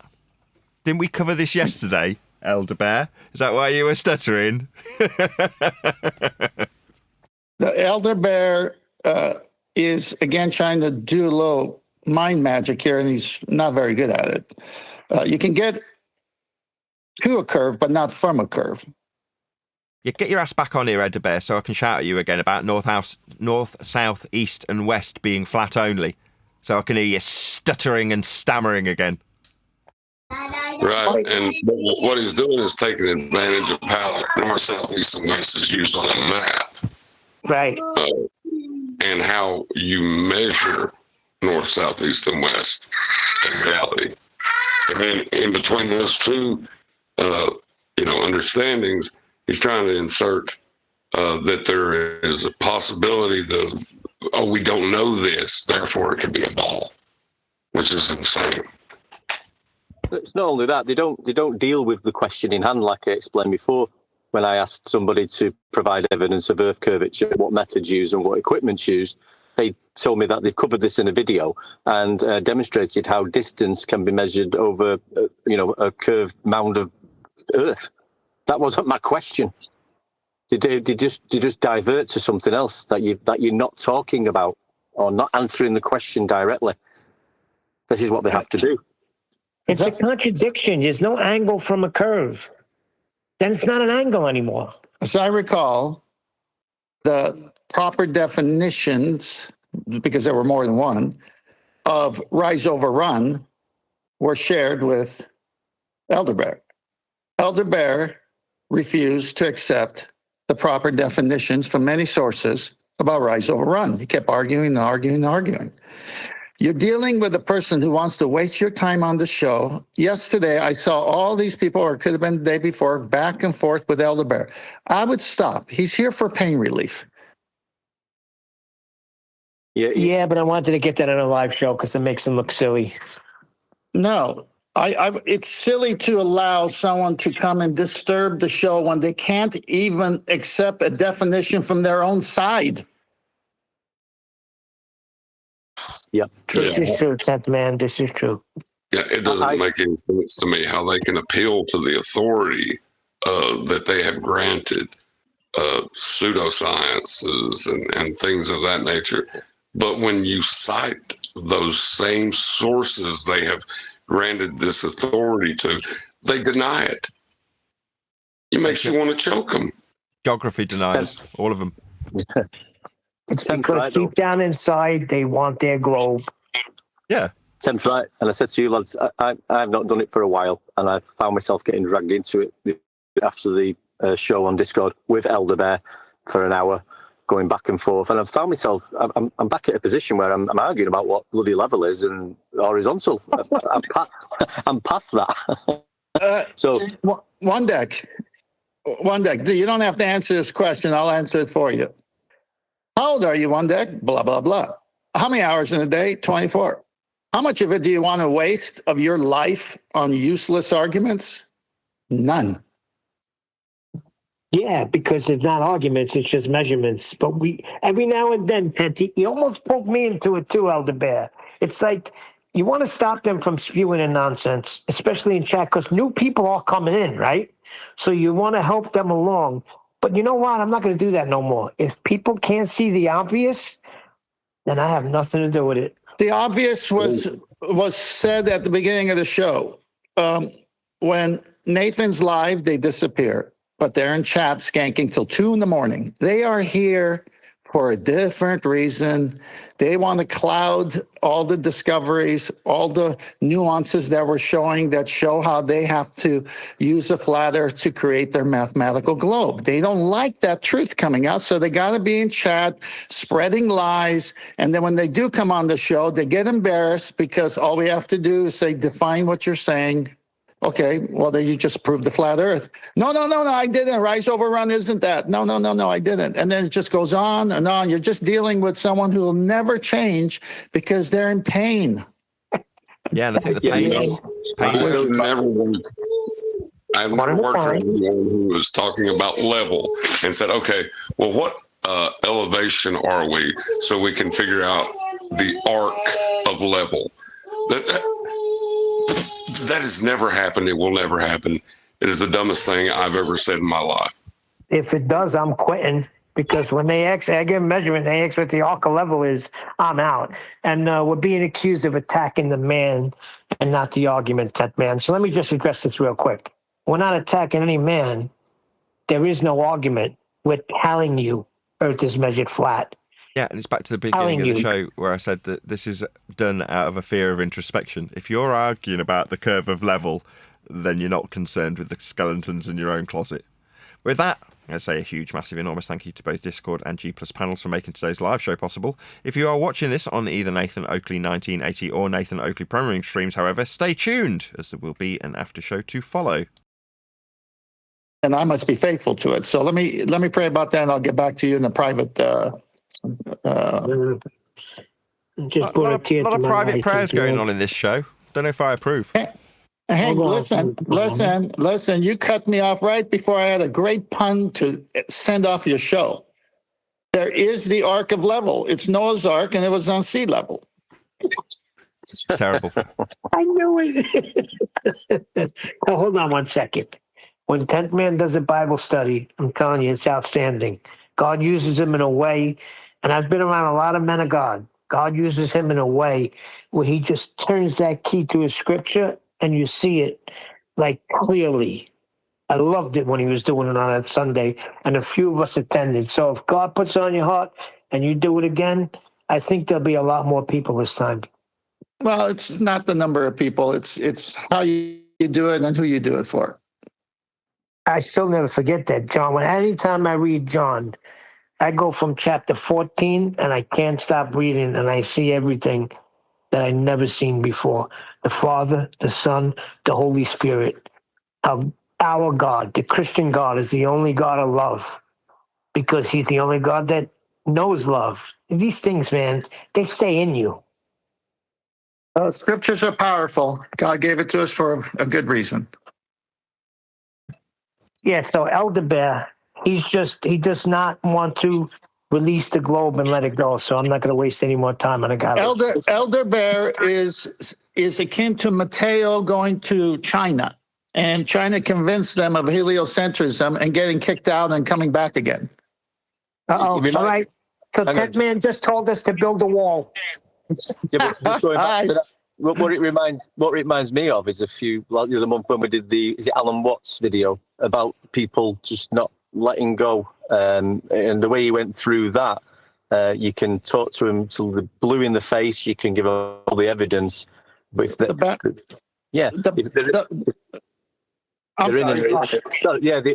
know if you watched that video, Tim. It was quite interesting. It reminded me of Elder Bear. An illusion, and they need to keep their illusion going. They need to argue with you to keep their illusion going, and that reminds me of Elder Bear. Poor soul. I would recommend everyone to, for even a few months, even part-time, if you have a full-time job, go get a commission salesman job for a product you like. Well, obviously, you got to like the product and you got to be willing to buy it because you enjoy it. Now you want to sell it. But make sure you don't get a salary. Make sure you can just work part-time or full-time selling a product you use and love. And now go talk to people about that product. And then, because you're commissioned and you're not getting paid by the hour, you meet an elder bear who wants to sit there and talk to you for 6 hours of your day that you want to work. And you're saying, well, I'm going to prove to them my product is great. And back and forth, 6 hours. And then you come home and your wife says, well, how'd it go today? You say, well, I just pounced on a guy. He was trying to make my product bad. I proved to him it was good, but he was just not agreeing. Well, how long did you talk to this person who was never going to buy from you or agree with you after you showed them the facts? 10 years. 6 hours.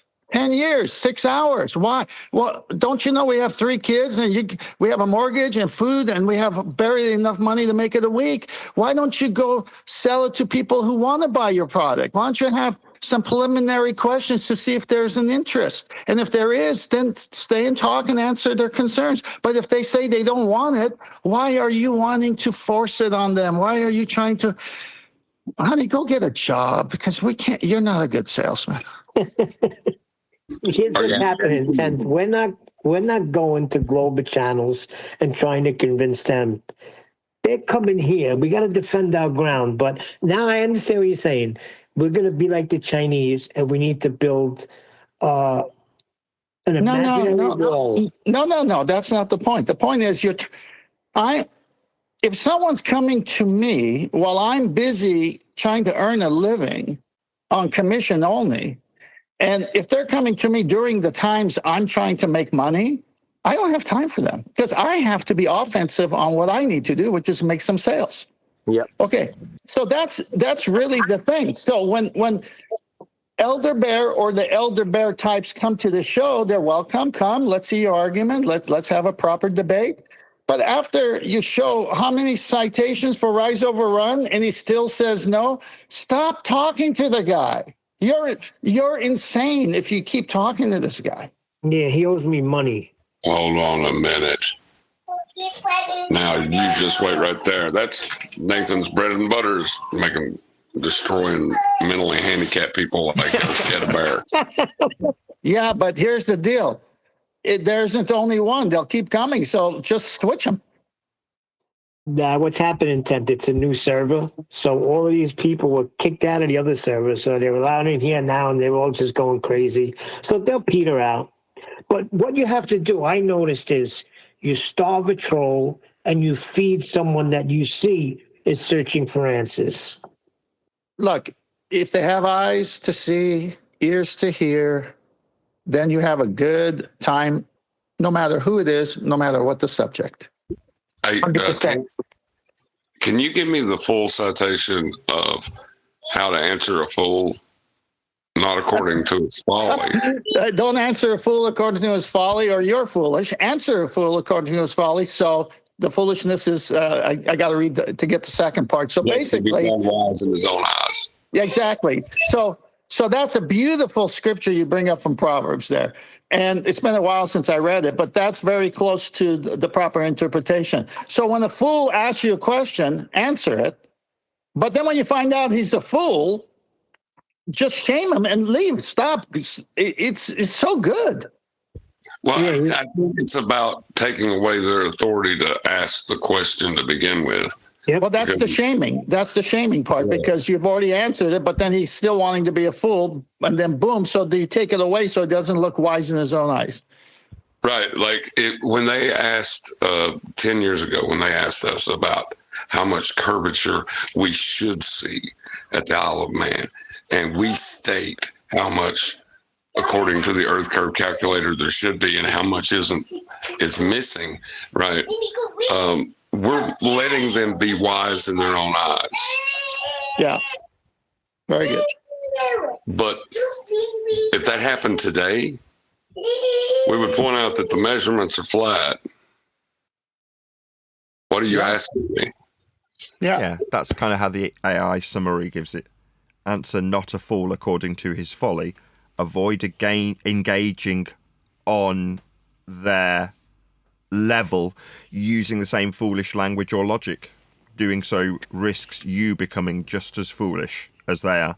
And it's obviously in reference to Proverbs 26:4.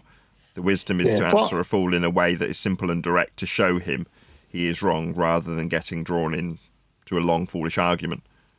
Yeah, that's where how beautiful that they stop engaging. What was that word? Level? Said avoid engaging on their level. Wow, it's there all the time. The key word is to discern the situation properly.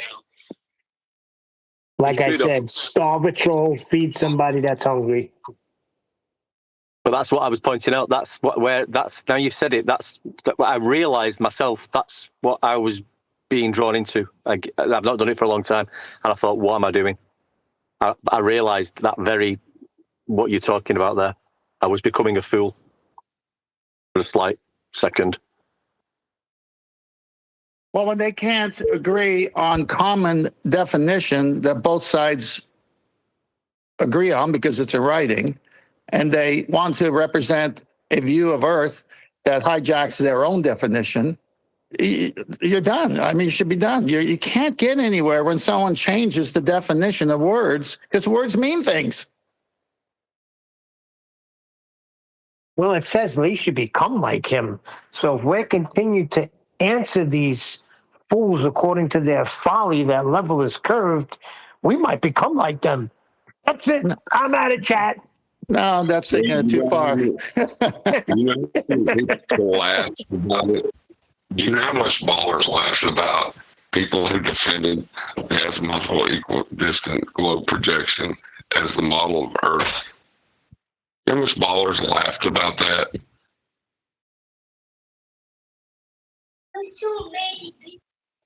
Probably a lot. I don't know. I never had that argument from that frame of reference, so I wouldn't know. It was a big claim back earlier on in this subject where they would hold up either, what was the other one called? The Gleason's map.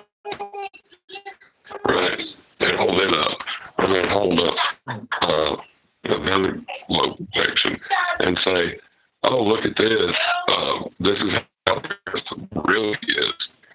But that map, if you look at how it was right, was they claim a globe projection, which is actually not actually the celestial sphere projection. That was a distortion of flat Earth measurements.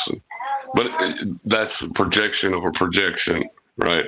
So to argue that the projection from a globe is the flat plane you're standing on, do you see how that can be like sticking your foot in your mouth if you're a flat earther? Yep. Well, that could have been true maybe of the older days, but right now, if you're the arguments, which is no longer an argument because it's a measurement, but it serves as the best argument because measurements are empirical, there's no debate. So when in that last song, which on purpose was almost 8 minutes long, that Nathan ended the show the other day, Flat Horizon Blues, I believe was the title. I purposely made it long because in my mind I envisioned sitting at a pub with a bunch of ballers going over the subject, and then the measurements. And then they were just saying, another drink. I can't handle this. My world, my paradigm's falling apart.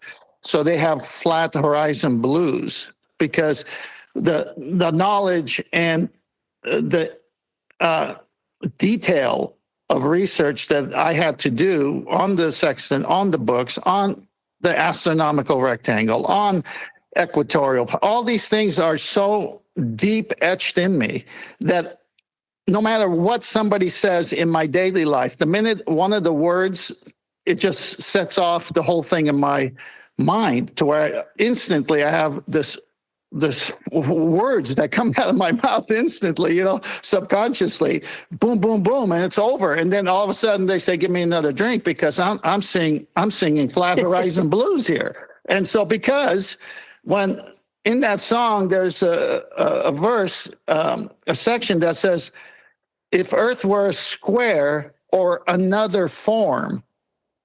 See, since their globe is mathematical and you need a horizontal baseline and a flat Earth to get the globe, so their world at that bar all of a sudden is a mathematical world they live in because they have to start off with flat Earth measurements. So the Earth empirically is flat, and then if Earth were a square, it would work mathematically, or another form, say a roast chicken. It could still work. You just have to do the math. Yeah, that's funny because somebody in 24/7 did that the other. No, ain't letting it fly. They can't have math either. Misapplication of mathematics is not correct mathematics. Therefore, it's not mathematics. No, I'm not saying it's correct mathematics. It only lives in a misapplication of mathematics. Yes, agreed. The whole point is reality would destroy those mathematics, and does. Wait a second. A guy in 24/7 did what you did, John, but he made his kitchen like not his kitchen, a room he was in. He made it a pyramid, right? But from now on, what I'm going to do is, and when I engage with anybody, I'm just going to start off by saying, look, I'm going to level with you. That's the spirit, Neil.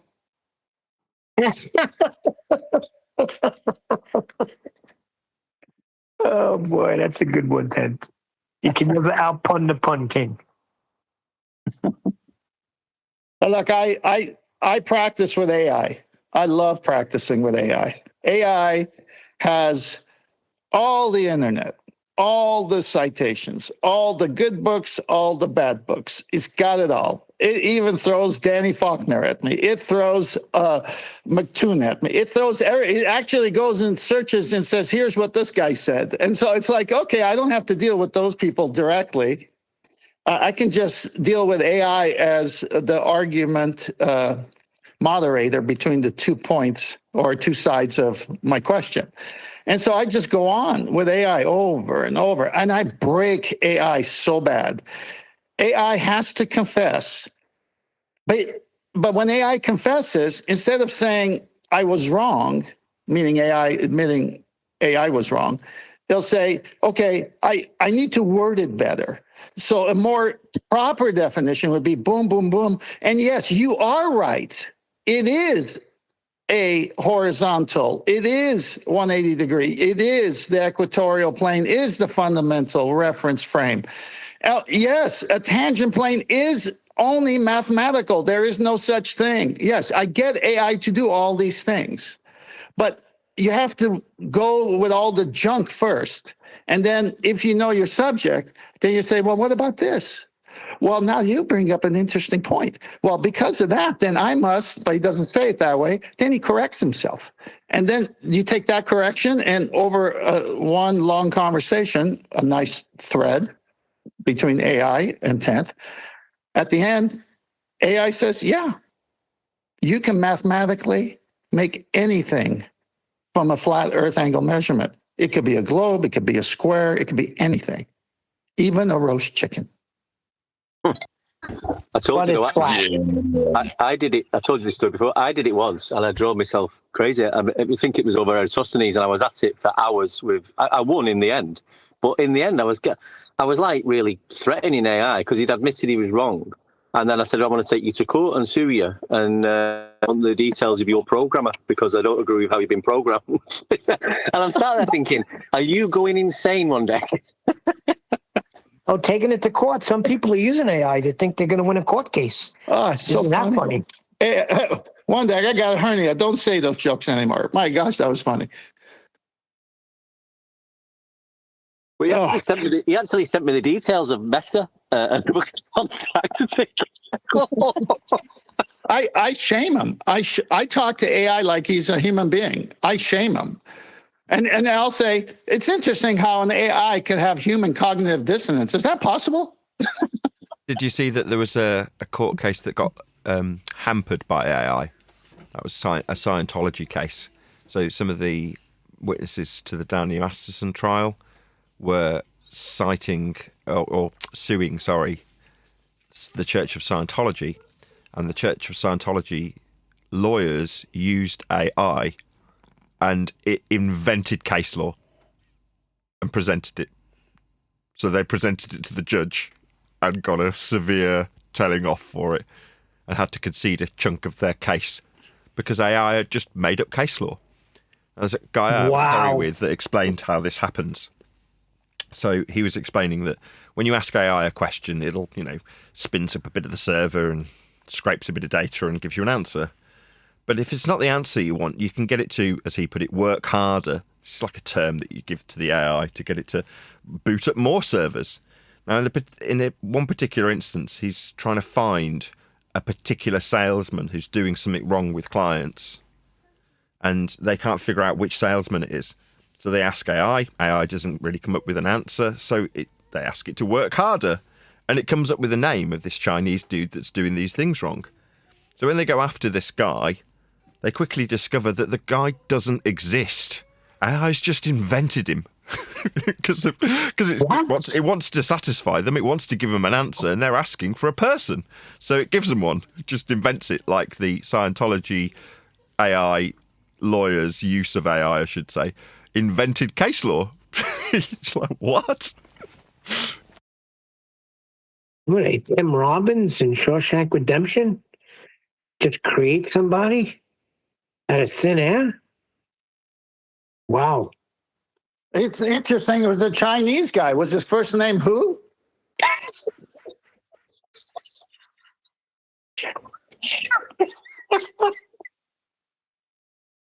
What went wrong? What went wrong? Hu Wang. Hu Wang was his name. Hu Wang. Oh, that was classic. What's his name? Who? Well, if it's Hu Wang, then he was the Wang one. So, Ted, man, to get back on a serious note, how you doing with the presentations? Are they almost ready?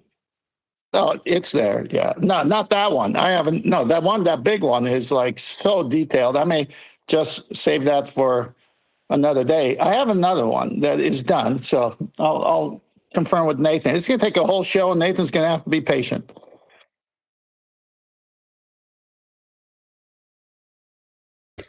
Well, you do know that the information that was shared with the Flat Earth community, that argument was made by quantum erasure. Just so you know. What argument?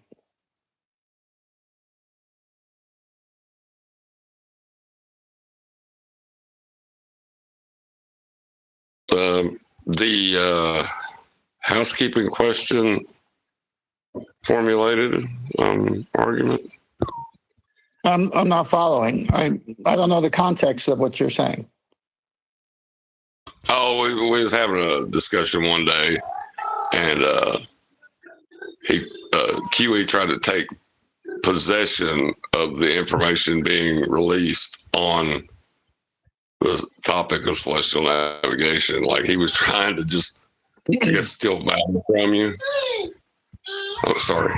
Well, it's not an argument since I'm the one who dripped it for a whole year on the pre-show, and I'm the one that brought it up to QE directly in a private conversation.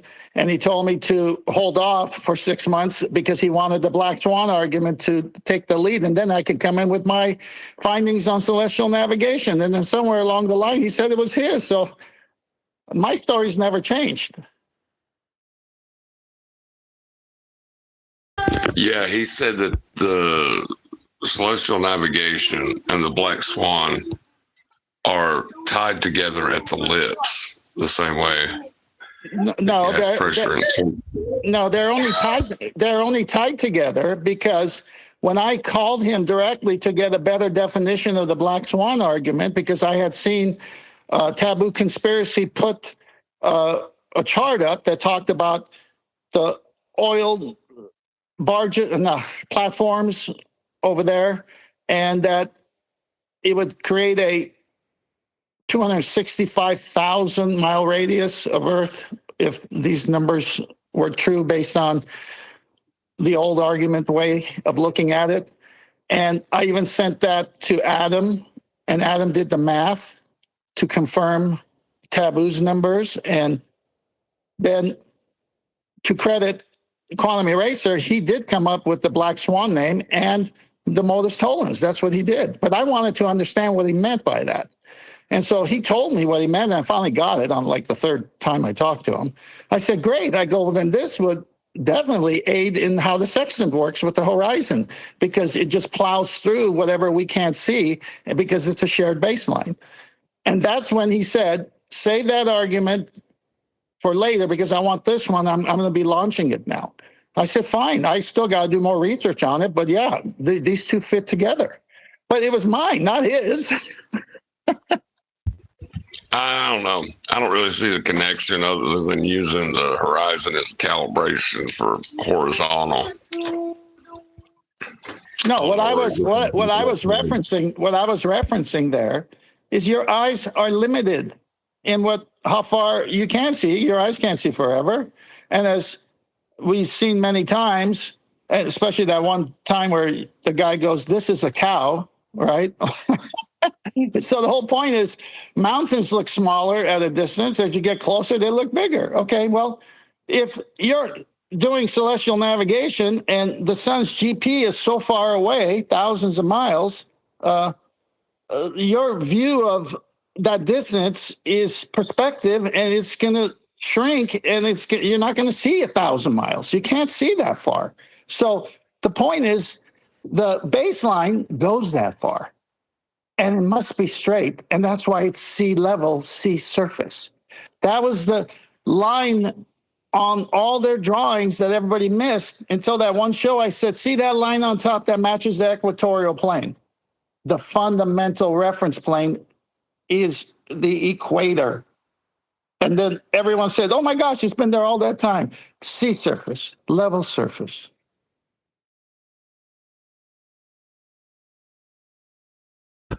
Are you trying to take credit for establishment of sea level as a horizontal plane in Earth curve mathematics? No, the only thing I remember was that show when Adam responded, oh my gosh, it's been there all that time. I just seen it now. And I was the one who brought it up. It must coincide with equatorial plane. It must coincide with bubble sextant, the 180 horizontal spirit level. So the whole point is you got 4 of them. The eye line horizon must be flat. Sea level must be flat. Equator must be flat. And the bubble sextant at 30,000 feet must be flat. That semicircle, that's surplus to requirement.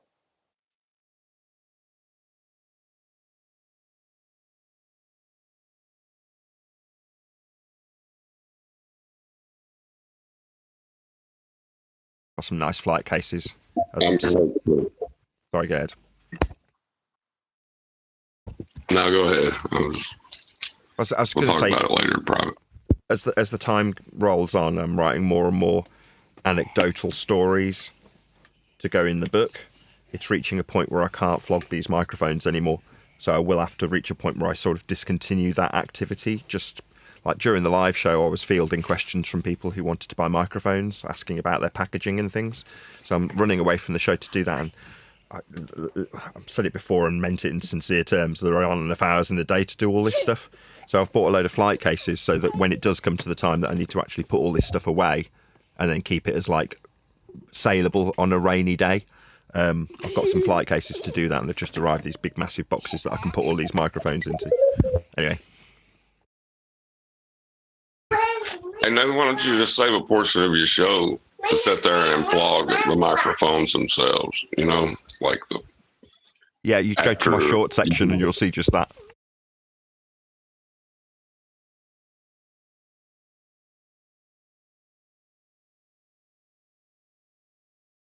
Who?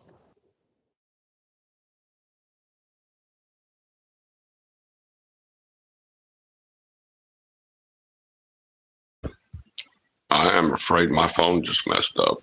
Or did everything get real quiet? You said who? You what, Neil? Who Wong? Who? Who Wong?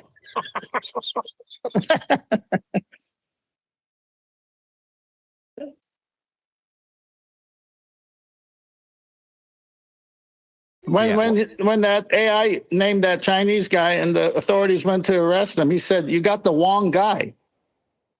Very good. Yeah, the point of me telling you about flight cases... Oh, that's even better. The point of me telling you about flight cases is to point out that I'm going to be dedicating more time to actually writing the book. So it actually comes out eventually, like after 3 years maybe, hopefully. Speaking of which, ka-ching, something's just sold. I'll have to disappear temporarily. Well, you could work on a book while 10th Man is giving his presentation. He said you're going to have to be patient. Well, so, perfect. He's the host of the show. He's going to have to be patient was in reference to certain sections are like drudgery to go through. And then, but you got to put it there for the context to be there because the end is epic. The end is so epic that you guys are going to be keeling over laughing so hard. But if I don't allow for every back and forth with AI, then you're not going to get the context of how AI at the end made it so epic, because it validates everything that we're doing and saying. Yep. It's outstanding. We're in a position right now where we're very comfortable because we know for sure and without a doubt that Earth is flat. A lot of people are not in this position, and it's because they choose to not be in this position, because they cannot, whatever the cog this is, they cannot, my son, he cannot release his belief in the globe. Somehow, all these other people that were before him know better. Because I said to him the other day, I said, Jacob, you understand what I mean when I'm saying measurements, right? He's like, yes. But he can't, what he can't let go of is the 2 points in the sky. And I've said this before. You know, the southern supposed rotation and the what we see in the north. So what's that got to do with flat Earth, what the sky does? Because he's making it into a ball. He thinks that because it's the north, that around the other side of the ball, that's why this is going on. That's the only thing that makes sense. But north, east, and west, north, east, south, and west are flat, horizontal Cartesian references. You talked about the other day with a compass, how you hold a compass, for goodness sake. Yeah, that's what I told them. So you can't cite north and south and say it's a globe when it's horizontal. Well, that's why I take him to the sky. I said, Jacob, but we do not know what the sky is. It's majestic. God created the sky. God created everything. You can't just take because what people appear to see in Australia and what we see in the north and say, well, therefore globe. That was put into your head. But the thing is, when people, like, they're not used to necessarily, but when people say they understand the measurements, and they can understand the measurements, we measured flat, but now I'm going to presuppose something that I'm looking at in the sky. It just doesn't make sense, does it? The challenge is people are lazy. And the reason people are lazy is because they've allowed others to think for themselves, and they are now in those other people's paradigms. The minute we approach them and say, what if those people misrepresented measurements? What if measurements could be turned into a globe, but really were flat to begin with? What about that? At this point, you're asking a very direct question. Can the world be deceived as to the shape of the Earth only being in mathematics after flat Earth measurements, the empirical measurements, proves it's a flat Earth to begin with? And then at this point, it's key because they're either going to be lazy and go with what the authority says because they don't care, or they're like us. Wait a minute. Something in my subconscious just kicked in. I've always known it's flat. Why would I even say that? I wasn't thinking about it last week, but all of a sudden, because the way you phrased that question, something in my subconscious kicked in like a very heuristic way, like a response to a big sound. I immediately turn and make a facial expression. You know what? This is interesting. I'm going to research this. And then boom, you find out. That person took ownership of their mind. Yeah. And that's the person who finds the truth, because they say, I'm not going to allow someone to misinterpret fundamental words and what they mean in order to misrepresent the outcome. I'm going to go and find out, is there any proof for curvature on Earth? Is there any proof for gravity? Is there any proof for all these things? Because they told me it was science, and, I just believed them. But now my subconscious is telling me through my senses. My sensory system knows it's not. Yep. That's the first thing I said was, wait a second, science, I have heard science proves the globe. And then when I found out that it didn't, boy, was I in shock. Day by day, I started harassing my brother less and less as I found less and less evidence of this globe I thought I was living on. Well, your story of the pail of water spinning around and you saying to the teacher, yeah, but it's in the pail. Can you do that without the pail sides? Excuse me. I mean, you saw it then. Yeah. The subconscious knew it, always knew it. Same thing when we were in Catholic school and they taught us about God, how God created everything. And then the next page, they start teaching us about evolution. I was a young child, but that disturbed me. Just saying back to that, we did discuss it the other night, didn't we? We said, like, a lot of it is people, in consensus, just following what they've been told. And they're so scared to come out of that rather than deal with the facts of the matter, that this is a measurement and this is how it's measured. So that other stuff that I'm believing cannot be right. And I need to stand by my ground about this because there's a certain commonality with all of us. We love the truth more than consensus. We love to do what's right, even if it's embarrassing in front of 30 of our friends. That character trait we all have, because we're willing to go into our relationships and risk being mocked and made fun of, but all along being relaxed and know I got measurements, and it's the same ones you guys use, because to get the globe, you have to measure their flat first. Now, you got to care for your friends to take time to bring them into the knowledge that you've gained if they allow you to. Now, most of mine have not, but a few have.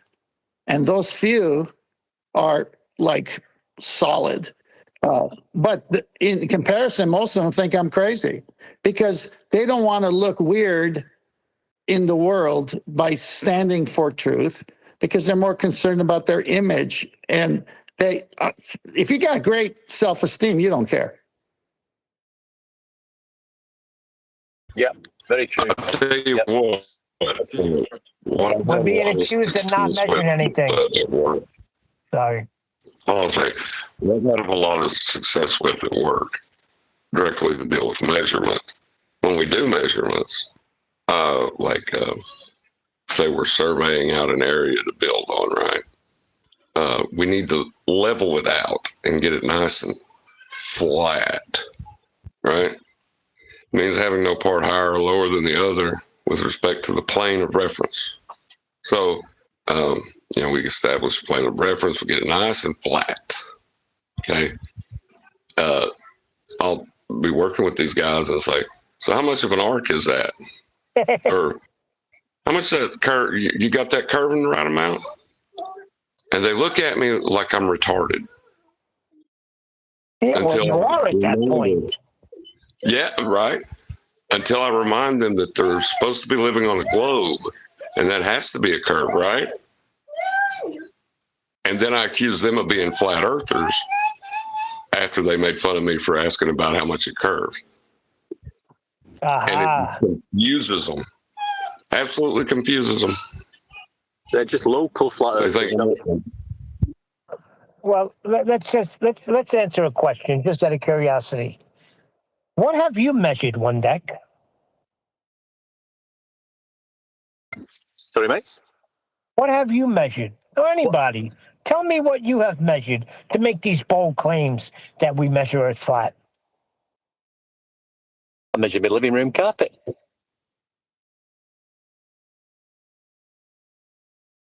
Well, I just drove my wife and son to work about 35 miles. Are those miles linear? Oh, yeah. I just measured Earth.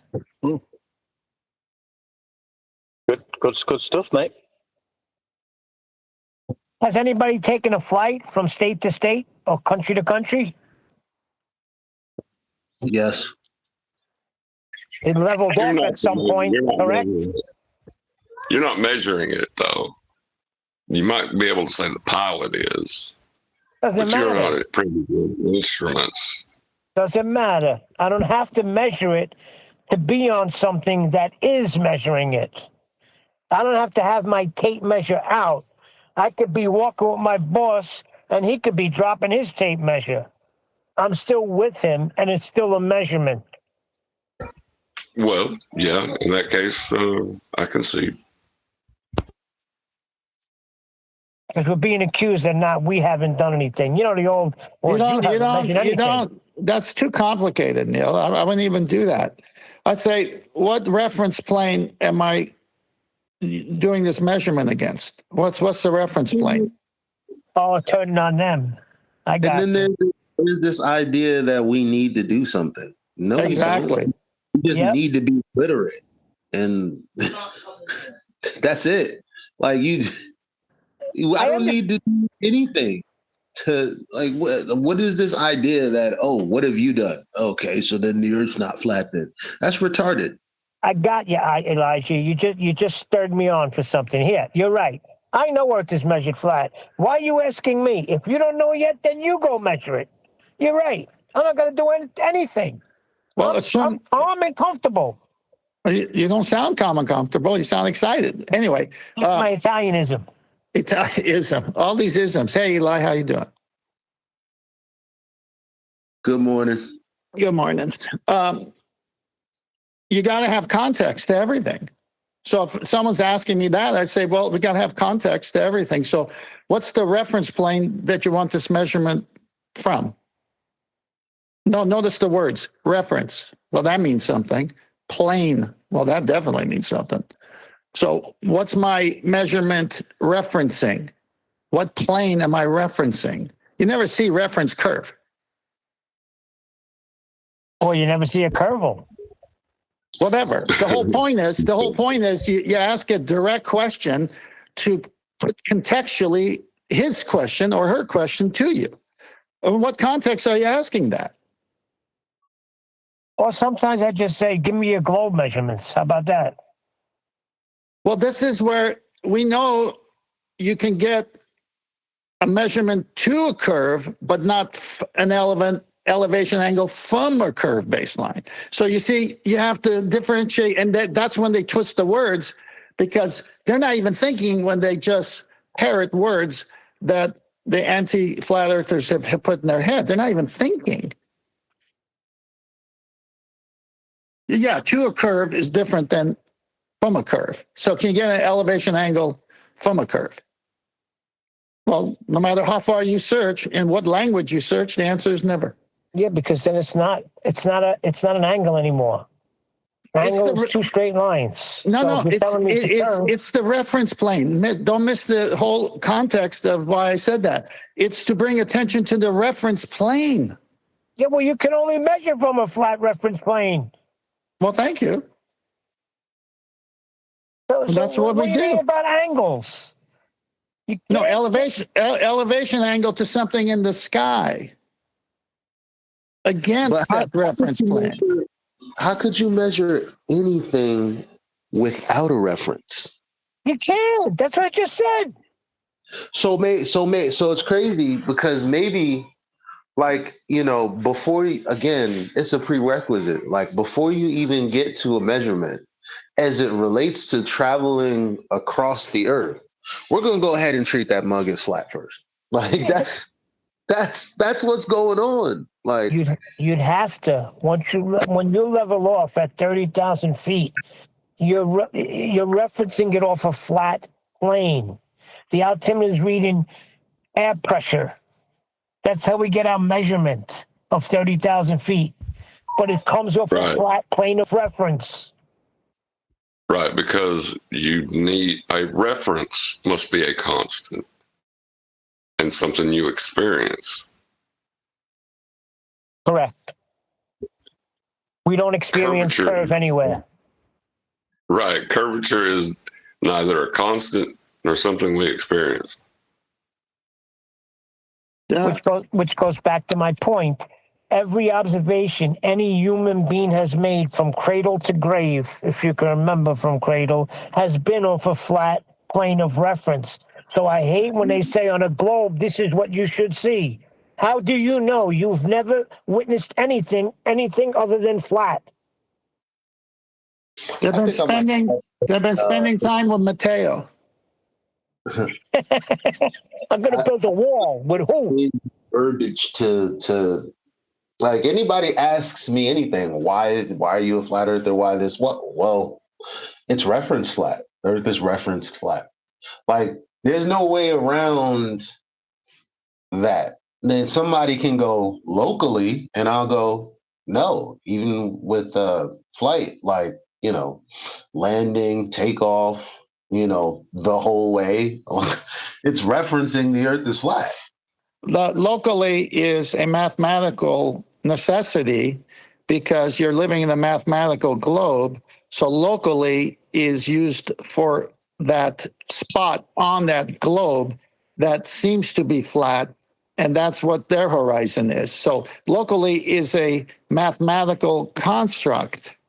Yeah, but there are no flat surfaces on a sphere, so that goes out the window. No.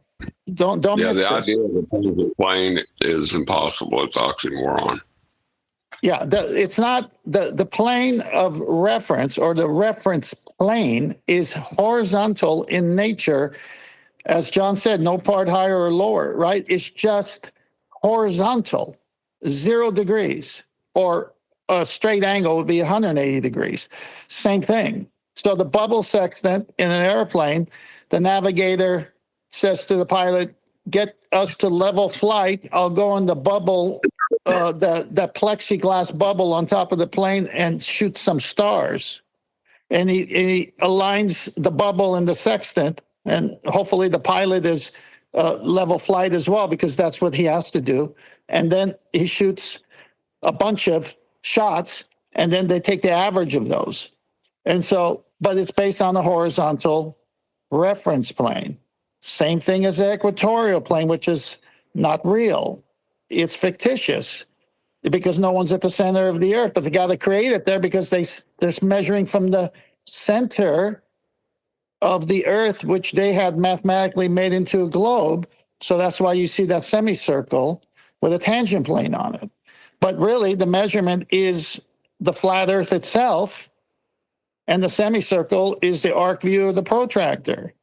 And the mathematics, like John did in his kitchen, the Hauerstein formula, puts the observer on the arc of the protractor rather than the plane of reference, which is, we know, 4 straight lines, bubble sextant, the eye line level, the sea level, and the equatorial plane. These are 4 planes of references. Yeah, well, they are, but you are never on the ball. I'm not saying you are. You're mathematically on the ball for those who believe they are. Oh, I'm on the ball. Every day I'm on the ball. No. They're never on the ball when they transpose their measurements. I'm not saying that. I'm not saying that, John. I'm just saying in the drawings, they make you feel you are, but that's not true. It's a mathematical construct. You're never on the ball because there is no ball. Well, actually, in the drawings, they're putting you in the center of the ball, aren't they? No, that's the plane of reference. They're putting you on the arc of the protractor, which they make into a ball. This is all through pictures and words that they hijack. All right, so they go to the pictures all the time, but how come they never accept the pictures of a flat plane? Neil, I said before, they're not actually putting us on a ball. They're putting us on the edge of a circle. Like no matter what. That's a good point too. No, Eli, that was my next word coming out of my mouth after John said that. It's a measurement in geometry from the center of a 2-dimensional circle is what they use and say that's what the Earth is. The circle is not a sphere. Sorry. Of course it's not. Of course it's not. Eli's on it right there. But functionally, Eli's on the ball. I mean, but functionally, it's a circle. So it's in a sense, it might be some sort of equivocation fallacy that they don't know about going on when they're saying, oh, yeah, it's a ball. Because you see this circle, you see these coordinates, you see this line and this line. This is the part of the circle you're on.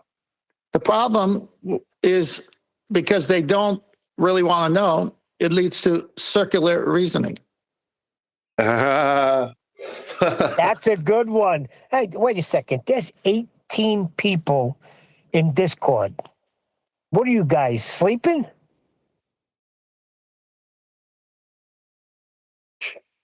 A little bit. I think it's your 10th man day for them. I see. They're enjoying the 10th man. Yeah, I'm working over here, Neil. So I'm listening in. Well, 10th man, you don't realize it, but a lot of people, they ask, when is 10th coming back? Is 10th ever going to come back? I miss 10th. Yeah. Yeah, as a regular participant, no, but I never left. Yeah, you're an inspiring dude. I'm glad to get back more often. 10th. You know how much I annoyed you or trying to annoy you. I'm sorry, John. John, you were breaking up. I didn't get the start of your saying. He remembers how much time he used to annoy you. I'll clear it up for him. But that was for the benefit of the community. Here, we benefited from that. Well, I never sensed that from you, John. No, I know. I wasn't doing it on purpose. I just it was hard for me to take it in. I just, went through it. So I try not to be disrespectful about it, though. No, whenever one of my panel members would drill me for things, it was good because I had done the research, or if I hadn't, I would go do the research and come back with a better answer if the one I give is not sufficient. So I never took it as a threat or anything.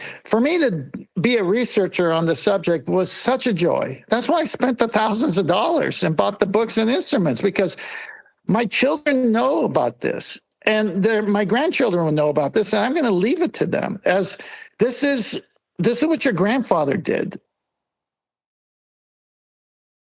Could say he wrote a book too. No, I'm just trying to be funny. It's good to have you back. No, thank you know who's going to be upset? Chocolate. Chocolate's going to be like, damn, I missed 10th again. Well, it's interesting because there are a lot of people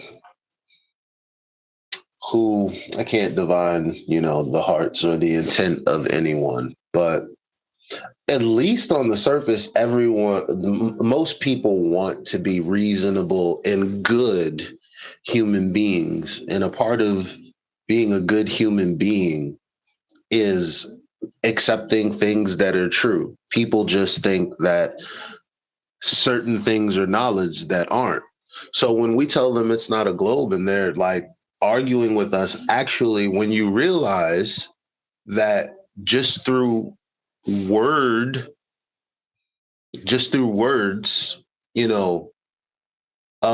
they're saying the same things we're saying, but they're seeing different images in their mind. So it's this is why we're always going to bump heads if we don't address that. For me to say, well, I'm going to be telling the truth 100% of the time when I'm saying, no, we're trying to get our position on the edge of a circle. That's 100% true. What's not 100% true is saying you live on a sphere. They may go, oh, you're playing semantic games. Actually, I'm not.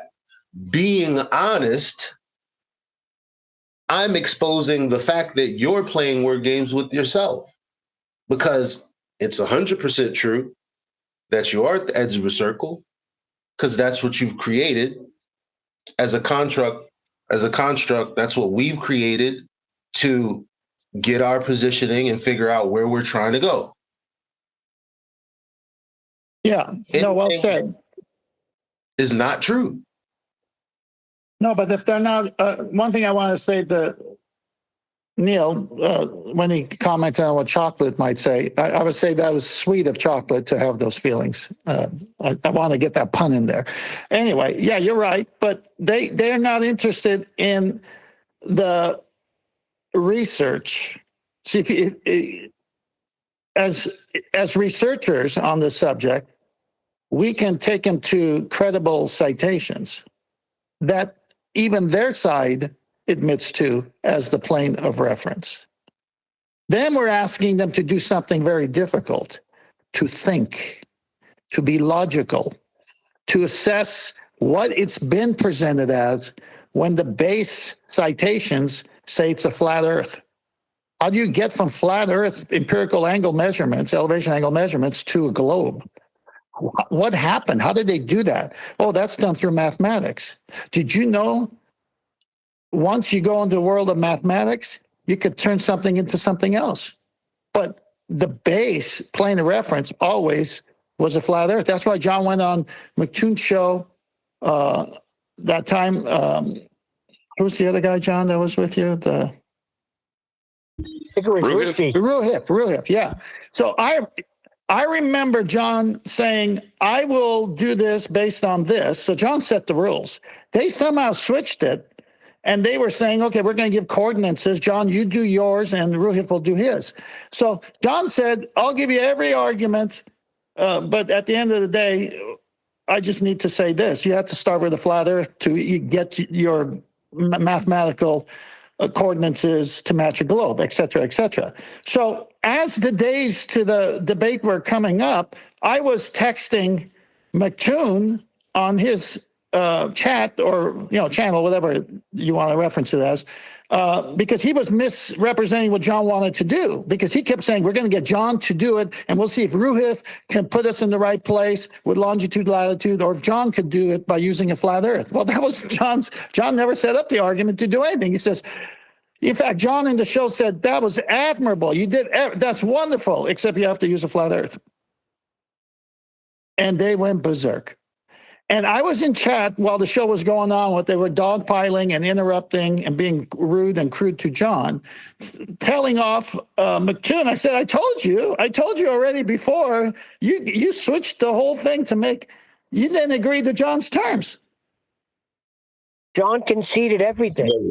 What terms did he have?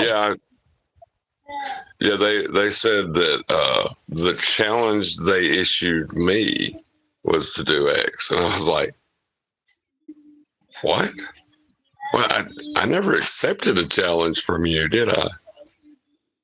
No, you said you will give them everything. You concede to anything they have, if I remember correctly.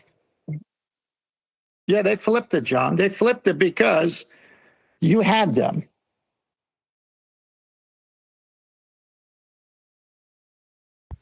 I mean, even with them flipping it, they still used the flat plane of reference. It was over the minute it started.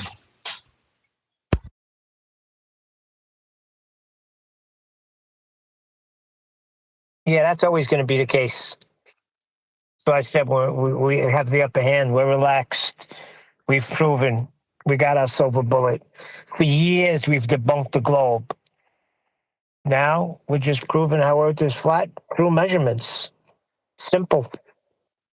They've also been doing it, though, haven't they? And we skipped past it in the first instances, like with the Eratosthenes and Al-Biruni.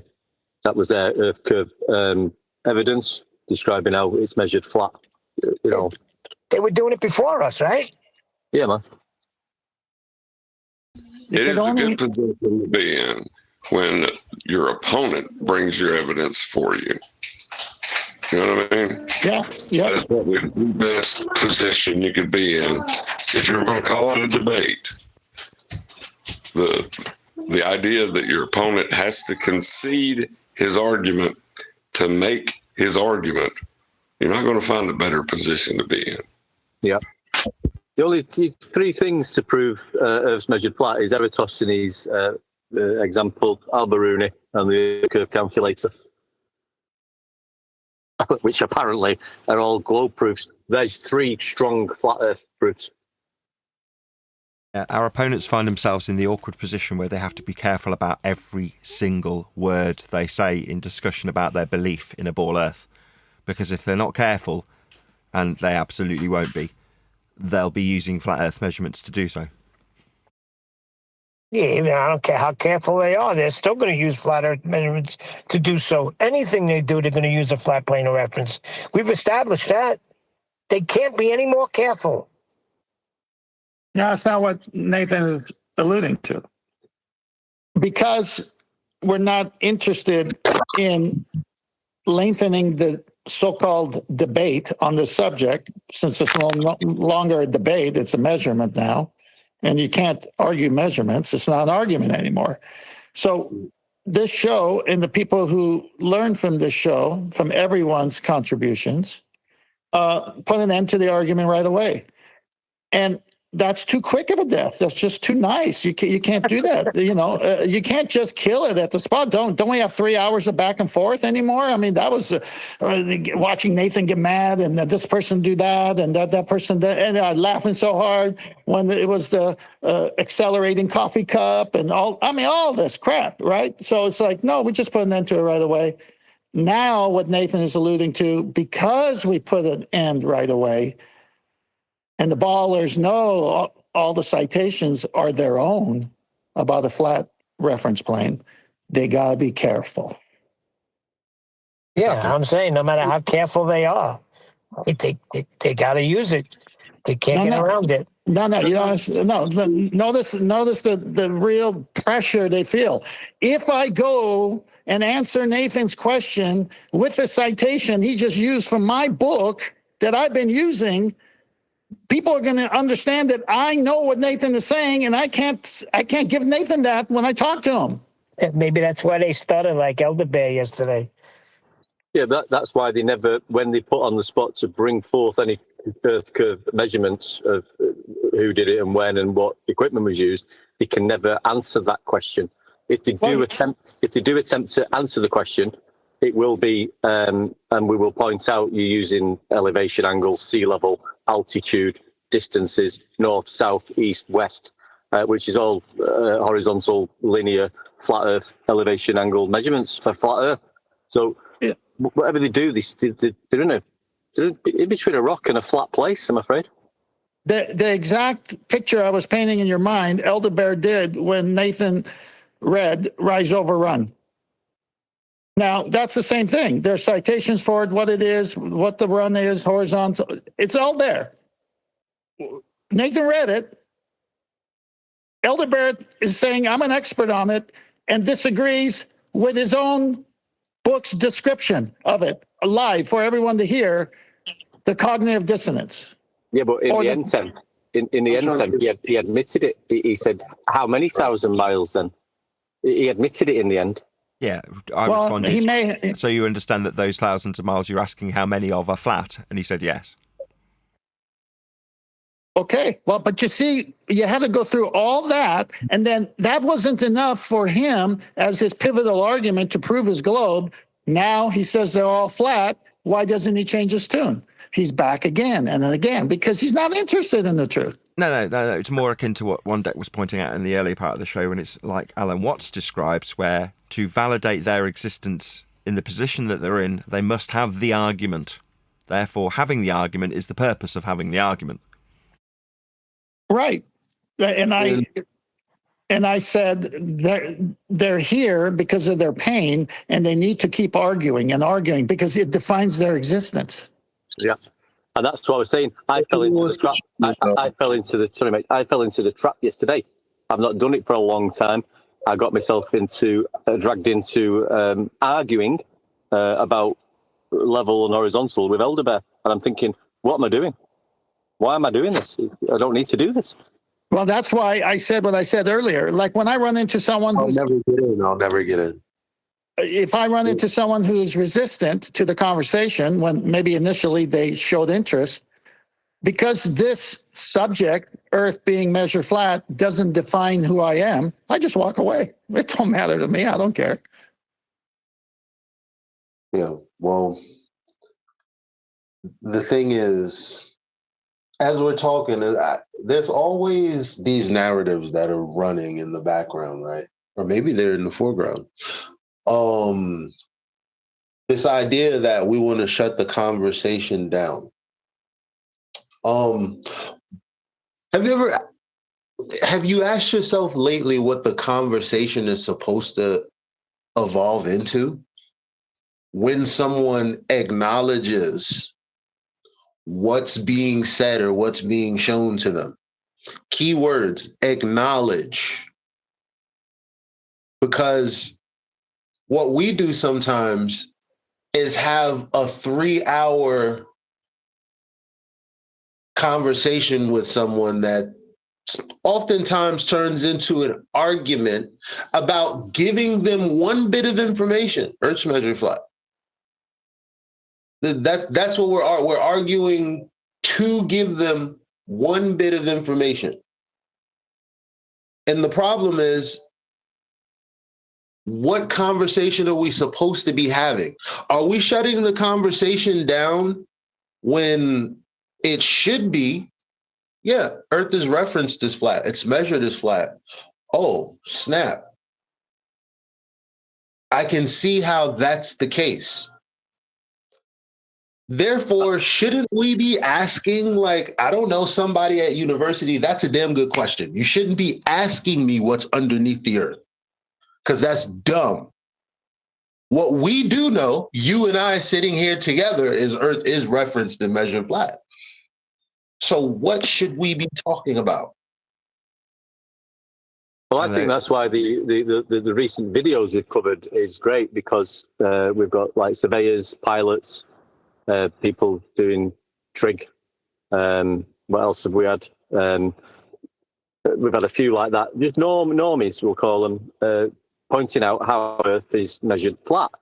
We're not doing it. We're just presenting the evidence and the videos of normal people going about everyday business measuring Earth flat. And I think that's great, rather than like people are still doing, pulling up bloody, conversations from platforms, or going through a McKeegan triangles video and just getting wound up and angry and dissipating your energy that way. But we all know it's measured flat, not just us. Everyday people who are dealing with these measurements are describing and showing us exactly how it's measured flat, and we're presenting that. And the Greeks even knew that. And everyday people, every day.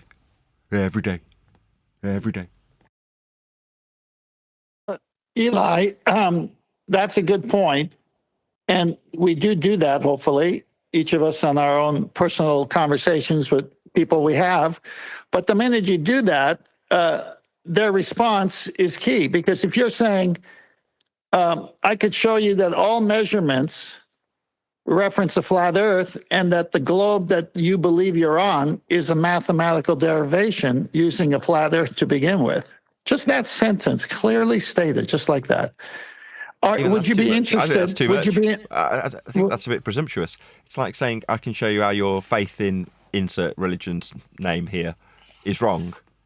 You don't need to. No, that's not what I'm saying, Nathan. That's not what I'm saying. Just hear me out. If they show an interest about knowing, and I'll take it to your subject, like I shared the other day, I was talking to a Jehovah's Witness back in the day, and he was talking to me about Christianity and the doctrinal differences of the both. He's showing interest, so we have a conversation in that context, okay? Doesn't matter what the subject is. You have to ask a question to find out if there's interest in continuing, or else why even talk? So point is, on the flat Earth side of it, when they show interest, you say, well, if I could show you that the globe belief is based on flat Earth measurements, would that be something you'd want to see? If they say yes, game on. If they say, I'm not really interested, I say, pass me the coffee, please. Yeah. I think I'm done. I'm done. There's different types of people, and there's, you've got your elder bears, you've got your Alba Ruhifs and all that. But then, what we need to be, the best thing for us to do is, I just prefer to, we know what them people like. Normal people, everyday Joes who are interested in the subject with a genuine interest. You've got a bit of time there to speak to them. Anybody else who like the elder bears, they're wasting your time, aren't they? They're just nuisances. Everyday people. Every day. But do I keep saying everyday people? Like, my whole thing is, if you're going to talk to people about it, that's fine. Wait until it comes up, I guess, or you can relate it back in some kind of reasonable segue. To just come up and hit them with it, though, I don't think that's going to be helpful. And I don't think they're going to listen to anything you say. You're absolutely right. Unless there's a relationship of mutual respect. And that's why those people that I shared my research and that I was listening to a show discussing the true nature of Earth, and it was from England, the show host, Nathan Oakley. And it makes for a very interesting conversation when I first go back to when I started sharing that, how some people responded to me. My close and dearest relationships, because they have respect for who I am and no, I'm not crazy, listened. And then it also identified those people who supposedly were close, who showed no respect in listening, which then I dropped the subject because what's the point? The other thing is, as well, the three examples I gave 5 minutes ago, Al-Biruni, Eratosthenes, the Earth curve calculator, right? They're apparently attached to the globe evidence, right? Now, I could confidently stand up in a college or a school with a whiteboard and go through them three examples on a whiteboard very slowly with people asking me questions of what's being done, and we'll go through it and point out that in this example, no Earth curvature is being measured. And they will have to understand that that is a fact and point out the presuppositions of the two of them in the Eratosthenes. In the Al-Biruni, I can go through it slowly and draw it step by step and go through it word by word and point out very confidently that there's no Earth curvature being measured. Yeah, I hear you, but why say Earth? Why don't you just say we're measuring Earth flat? I don't get the Earth curvature thing. I don't. Maybe I'm missing something. No, Neil. I'm using them examples because they are the three examples, like I said in the beginning, of their curvature proof. And I'm talking about in a school, children or young adults. You can point out where it's nothing to do with curvature. It's a flat Earth measurement. I got one for you. You ready? Yeah. One deck. I'm in that classroom, and I segue. Yeah, but I have pictures from space with astronauts. No, serious, because this is part of the delusion. So now that has nothing to do with Earth. So how are you going to segue? I know how I would, but how are you going to segue if someone says, yeah, I don't accept your teaching from the get-go because I got pictures from space. What would you say? Well, so I have to explain that we're not dealing with an observation or a picture. We're talking about the actual physical Earth measurements. No, he's not asking you about Earth measurements. He's asking you about space. How would you answer that? Well, I wasn't in the classroom talking about space. I'm talking about the Earth and how it was apparently measured. I know, but we're not gonna be a Dave Weiss here and ignore the question. How would we answer that question? Well, that's the pictures. It's not a measurement. No. Well, it is a picture. It's not a measurement. I'm correct.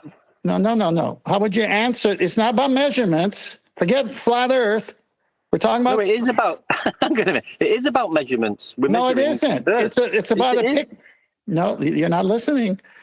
I am. Because they have so many tools in their toolbox to fool you. This one has nothing to do with the shape of the Earth. It has to do about someone in space. And how do we kill outer space? What's our best argument against someone in outer space? Violating the second law of thermodynamics. Gas pressure containment, yeah. Thank you very much. So you want to violate natural law to keep your globe? Is that what you're saying? No, I know what you're saying, Tenth, and I agree totally with you. And you can get into but then you're moving into gas behaviour, which isn't anything to do with the Earth's measurement, which was You're missing the point. Doesn't want to talk to you about your teaching about Earth measurement. He transferred you to outer space. You must now make him, in his mind, go like, "Oh my gosh, I just got stumped. He talked about gas pressure next to a vacuum. Well, that could never happen." And now he's stumped. No, I agree with you. But I was trying to prevent somebody taking me to a different topic. I was trying to stay solid with why I was there in the first place. Which would make you look like you're afraid to answer the question. So why not just answer the question and put the doubt in his mind now? Because you cannot violate natural law. You can never show me gas pressure next to a vacuum. Or we've got gravity. You're not going to like me. Hang on a minute, we've got gravity, Tim. Then we get onto the gravity conversation. So that's fine. No, that's fine. That's fine. So we're away from measurements now. We've drifted right away from measurements. That's fine. It is space. Okay, forget it. What is space before we move on? What is space? Height, width, and length.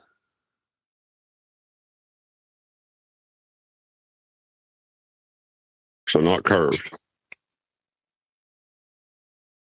No. Yeah, I'm just going to go to the measurements. Once I establish that Earth is flat, what does anything else mean? That takes away outer space.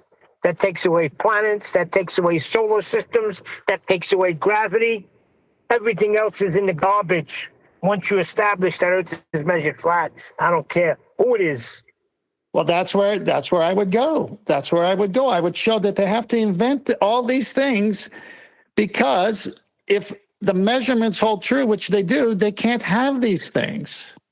That's where I would go. So all your questions about gravity and Coriolis, all these things are all made up and misrepresented, especially with Coriolis, right? And the molten iron core are all made up. Because they need you to believe you're on the globe. So these are all arguments that needed a flat Earth measurement to even become false arguments in the first place. Yeah, I just kill them with the measurements. No, I know, but you got to contest. You need a non-inertial. I'm not saying go in. You need a non-inertial turning plane of reference and an inertial plane of reference to describe it. How are they getting that from a globe? You can't. Right. So all of these useless arguments that we used to go over don't have to be gone over once you establish the measurement that Earth is flat. But you're going to hear it come up and you nip the first one. And when they come with the second, third, and fourth, you say, all those were made up to validate a globe. But since the measurements is flat Earth, you have no argument. No, see, I'm different. I understand what you're saying, but what I'm saying is once you establish that the Earth is flat, they can't come with anything else. Their globe is gone immediately. Yeah, if you're having the conversation in your mind with yourself, yes. But if you're having someone who's in cog someone who's been lied to all their years of life, and someone who's been an astronomer in astronomy for 40 years and can't invalidate their self-being as something that they push that's only mathematical, they're going to argue, and you're not going to get in that trap of their argument. You're just going to say, but the Earth is measured flat, so none of those arguments can hold water. Right. I'm just going to keep saying that. I'm just going to keep reminding them. Because I did it with my son. I said, did you not just understand what I told you? How Earth is measured flat. Here, look. So everything else, but the Earth is, and he always stopped. But what happens is, at the 2 points in the sky, that's where he stops. But everything else, I just keep telling him it's measured flat, even with the 2 points in the sky. Yeah, but I'm not arguing that. I think that's the best way to do it. It's all measured flat. And so all these arguments, your gravity, your this, your that, they're on a fictitious mathematical construct. They have nothing to do with the measurements. And if the measurements show Earth is flat, then all these are useless arguments. Exactly. And that's what I say. It comes down to the measurements. Yeah, it's useless arguments pertaining to a globe. Right. But see, the way I put him, if you want to communicate, you've got to show them why you're not going there anymore, why you're not going to answer 10 things that the globe has put falsely in their mind, mathematically derived, because they're all mathematically derived.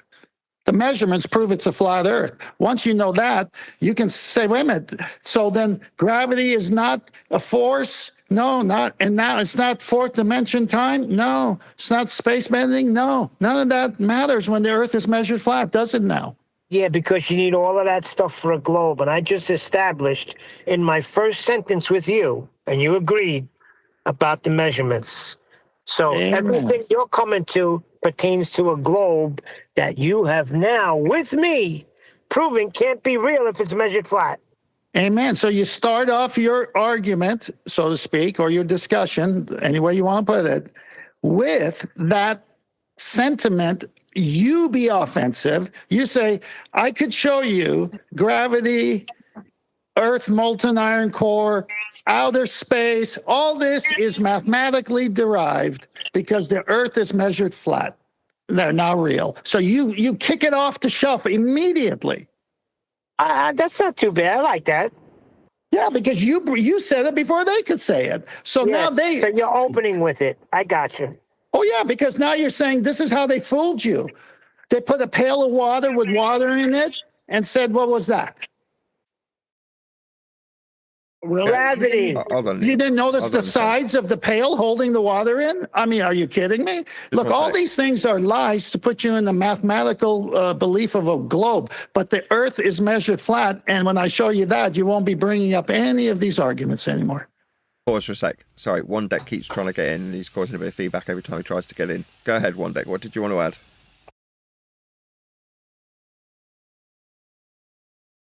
Oh, maybe you just wanted to add the feedback. Can I go in? Sorry, I'm here now. So, just to do with what we're talking about, that's where we've sort of been talking about the housekeeping questions a little bit and do them on a Friday, but you can go through the housekeeping questions, but when it boils down to it, every housekeeping question, right, you can delete it because it can't exist, because the Earth's measured flat. So none of it matters. The core, the spin, the distance to the so-called horizon, Earth curve. None of it can exist because Earth's measured flat. Do you know what I mean? Now you're catching on. So the housekeeping questions, you can just delete them all. I'm not saying don't use them, and we've had this conversation with Jin, and they are good to use sometimes. But you can, then you can't say delete them all. Delete them all. Well, then don't say you can use them. No, I'm saying Jin. We've been having conversations. You might have missed. Jin's been having conversations. He likes to use them with newbies, and he thinks they should be still going. But the way we used to deal with the housekeeping questions, we deal with it totally different now because we wouldn't be putting ourselves. We don't put ourselves in that position anymore. Talking about how far we should see. I don't think the way Jin does it is wrong at all because when No, I didn't say that. No, I don't mean he's doing it wrong. I'm just saying what the conversation's been. I'm not saying Jin's doing anything wrong. It makes the housekeeping questions irrelevant, though. It really does. No, it's not irrelevant when you're talking to someone in a globe cult, just like you're talking to someone who's in a religious cult, where they say, all my life I've been in this religion. You're saying it's a cult, that the leader is twisted the Bible, and these are the doctrines of my cult, and you're saying that the doctrines of the Bible and the theology of the Bible do not match, but yet both the cult and the Bible, both sides use the same Bible. So yes, that's right. Both sides use the same Bible. Some of them change the Bible, and I'll show you that in your religion, which they shouldn't do. But let's just say it's the same Bible. You're using in this comparison that I'm saying here is that you're using the same measurement. So we just have to stop the doublespeak and the hijacking of what words mean and put in proper context what the Earth is. It's measured flat. It's always been flat. You can't even get your cult view of the globe without being flat first. That's what I'm trying to show you. Hold on a second. If you're talking to somebody in Jehovah's Witness, once you bring them to an understanding that Jesus is Lord, you make Jehovah's Witness irrelevant, don't you? Now, first of all, I don't bring anyone to any point of conversion. That's a work of God in the spiritual realm. You know what I'm saying? Well, no, when God brings them to an understanding that what they were following is wrong, it makes that irrelevant. Same with the globe. Once you establish the flatness of the earth that we dwell atop, everything else becomes irrelevant, useless. Okay, but this is past the point of conversation. We're still in the throes of things. Neil, you're talking to another human being that wants to see you have empathy, you care for him, that the reason you're even having this debate is because you're passionate about the proof that you're about to show him. If I'm talking to an alpha male who's a narcissist, I just don't talk anymore because they are never wrong. But I love talking to other alphas because I'm an alpha. No, I understand everything you're saying. I know that. But I still think that when you establish his flatness, everything else becomes irrelevant. I don't establish anything in his mind. He himself must establish that after I shared the facts. And that's the time it takes for truth to sink in some people. The point, what I'm trying to say, is that Jin, when someone says, okay, I see what you're saying. You're saying the earth is measured flat. But what about this? And what about that? And then Jin says in a communicative, very empathetic, caring way, yes, you have to invent those things because the earth was measured flat first. But since the earth is measured flat first, those things are inventions only in mathematics. Would you disagree with that? If the earth is measured flat, how can you have those things? And so you transition and bring measurements back to the top to excuse all those stupid arguments. Yeah, I'll just say, listen, they created all of that stuff because they wanted you on a bowl. I just showed you, and you've agreed because I showed you about measurements, and you agreed with the measurements. Neil, you just said what I said. You just said what I said. But listen, I mean, me and Jim spoke about this. When you've got and I've never, I'm being honest here now. How many years I've been in this, I don't know, but I've never had I've never had a genuine person come up to me and I want to talk about this genuinely, and if somebody is coming up to you genuinely, it's obviously crossed the mind that the earth might not be a globe. So it's already entered the consciousness of their minds. Yeah. So I don't understand how I've never had anyone just randomly walk up to me either. I'm not talking about that. That's a weird thing. But if someone says something and I comment with a little language use, they might say, "Oh, are you a flat earther?" And then I would say, "Well, we all are because Earth is measured flat." And did you say flat earther then? Or? That's just what happened to me. I was working with a guy, and I said this. I was talking about the square we were using, and he said to me, "How would I said to him?" I said, "Yeah, use the earth. Everything we use comes from a flat plane, even Earth." He said, "Oh, don't tell me you're one of them flat earthers." And I said what you said. I said, I don't know all about that, but Earth is measured flat. Well, I don't say I don't know about that. I say what I said earlier.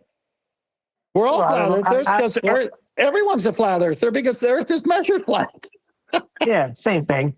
And that's what I said to him. That's what I said to him. You can't measure anything off a curve or something. I tried to make it in a way where I wasn't a flat earther, and I still got accused of being a flat earther. Don't be embarrassed to be a flat earther. Measurements back you up. Oh, it's not embarrassment. Not embarrassment at all. I'm just trying to do it in a way. Neil, wait a minute. There's that much nonsense with what a flat earther is, and the pizza disc in space, and so these people have been like you, with the conspiracy thing you said, Neil. People have a vision of what a flat earther is their belief is, say, or what they are thinking about what Earth is. A pizza flying around the sun with an edge and falling off the edge. So these people, when the flat earthers mentioned, they just, which is ridiculous, but that's how we've been. Well, he's not too far off. I mean, the pizza has the crust of the earth on it. All right, listen, let's get this cleared up. I did not say it out of embarrassment. That's not what I meant. I was trying to make it in a way where we couldn't say that. Well, you said, I don't know about that, is what you said. Yeah, so whatever. I forgot it was a while ago, but I still got it, though. So you're one of those flat earthers. Oh, that's what I said. Hold on. Relax, everybody. Let me speak. We were working on a deck, and we were using squares and everything you use on a flat surface. And yeah, one deck. And I said, you ever notice how a square is? Like, you can't use this off a curved surface. And then he said, don't tell me you're one of them flat earthers. I said, I don't know about that term, but Earth is just measured flat for everyone. I mean, come on, you utilize these tools every day. Well, I think the way that we respond in that moment is very important. It's very important to respond matter-of-factly. And when someone goes, oh, don't tell me you're a flat earther. Yeah, why? Let them say the first thing that comes to their mind. Because all roads lead to flat earth anyway. Don't push it on them. It's going to go there anyway. I like the way Nathan says it, Eli, when a flat earther. No, I'm not a flat earther. It's just Earth is just measured flat. That's what I said. I say it levels flat. We're all flat earthers. The only person that could say it really is Flat Arthur. He could have said, if my name was Arthur, I would have said, I don't know about all that, but I'm Flat Arthur. Doesn't matter. Everybody's style is a little different, as long as we take him to measurements. But like I said, relax now. It is measured flat. Have we got individual purposes to try and tell people this, on purpose, or are we just going to wait for a moment with somebody, and bring it up? I don't mention it a lot to anybody really. But that's the thing. The media has done a good job at making people self-censor this topic only in the sense that they don't, for some reason, they're not interested in. We haven't made a breakthrough with this message. It's measured flat. They are open to talking about how ridiculous flat Earth is, and that's where people are in the mainstream right now. So what I'm hoping for is, some sort of breakthrough that's so strong that they kind of can't fake it. I mean, you can see it in the comment sections. There are people going back and forth, but that just makes the general people go, oh, they're still going. They just see the whole conversation between flat earthers and globe earthers as that weird thing. They don't have to think about it. But everybody who has a degree, doesn't have a degree, is smart, doesn't believe they're intelligent, you should be asking, wait a minute, it really is measured and referenced as flat? Like, what's the response to that? That's the question more people should be asking. But you just vary, like, and people are looking, the conversation's still going on and back. It's still an argument. And it's on, and it's just never ending. It's a constant argument of back and forth and back and forth. Poisoning the well has happened over the last 10 years for sure. Notice how Nathan's channel isn't widely distributed or easily found. If you don't type in his exact name the right way, you're not going to find his channel. But what you see in the algorithm is all the opponents of flat Earth measurements with their videos mocking flat earthers. So it's had enough time to poison the well.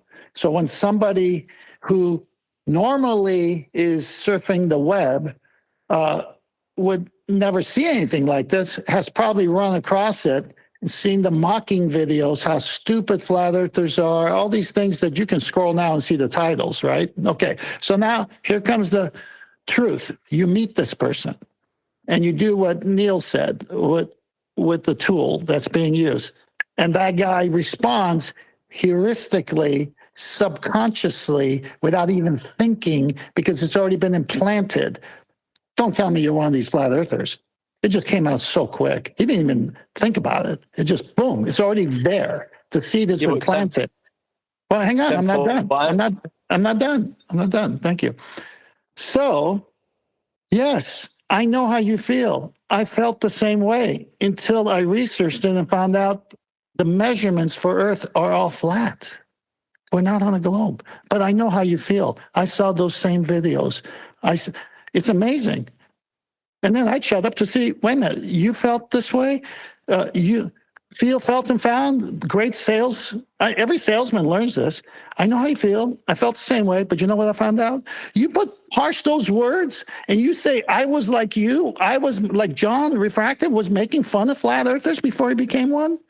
He could do it the best because he was on that side arguing all the time, mocking flat earthers. And now he's the best flat earther. He gets it. Right? So I was never a John. I wasn't mocking any flat earther. I just saw 40 pictures of Antarctica, Julian Assange, and flat earth all in one title. I go, what the heck? That triggered a subconsciousness in me to say, I always knew this. Boom, instant. No debate. Yeah, that stinks. I harassed my brother. Yeah, but what was I harassed him. I was just responding to Eli. Nice one, Tim. Anyway, yeah, I agree with you, mate, on all that. But what I picked up on Eli was like, what I was trying to get to was, people are coming in. People going back and forth in chat. I know they're still talking about this, still talking about that. That's because there's an argument still going, was my point. So, and that's what we're saying now. It isn't an argument. So, as long as there's an argument going on, people are going to get bored with that argument, listening to the same old what. And the Globers are saying that, they're saying that, and we're going back and forth, and nothing's ever getting resolved. Now we're going to resolve it, and we're going to end the argument, and then people will start to understand it more clearly. You're not going to resolve or end anything until the false argument has been defeated permanently. You have all these years, as Eli said, all their tools in their toolbox, from TV to movies that start off with a globe, from the cradle with the solar system hanging over you. You have all this programming, all this stuff that's there. Okay, and that has to be defeated for the new to take place. And so there will always be an initial argument, but you don't need to proceed unless they show interest. If they show interest, you have a great dialogue. And now that those arguments that were false can be defeated because the person is open to talking about it. To get a person to be open to talk about something, they got to relate with you. They got to trust you, like you. And they say, you felt this way too before you were a flat earther? Of course, I was raised up with the same crap. Are you kidding? But I found out? I found out Earth is measured flat. And so all the rest of the stuff is mathematical. It's not real. So you're saying that they still think there's an argument? Yes, of course, they've been programmed. Okay, but there is no argument, but that people still think there is. Well, Neil, listen to what you said. There is the truth, but people believe a lie. Yes, until the truth breaks the lie. Right. But the argument's over, just that everybody will realize it yet. Yeah, the argument's over, but a lot of flat earthers don't want it to be over. Exactly. Exactly. Right, but that's when you want to hear yourself talk. Yep, that's when you want to smell your own farts. If you think the argument's over if you consider it an argument. Just go outside and talk to people on the street, ask them what they think. Oh, well, to them, it's still an argument. Yeah, I agree. To them, what do you mean? A lot of people don't even know it's an argument. They just think they're on a globe. Yeah, it's not an argument with a normal person, but you don't get many normal people coming in here. No. You're missing the point of what that last person said. No, I didn't. No, well, let me say, no, well, look, it's just my opinion. So instead of you defending it, just hear my opinion. I could be wrong. What he said is so good. The insight, you got to put yourself in their shoes.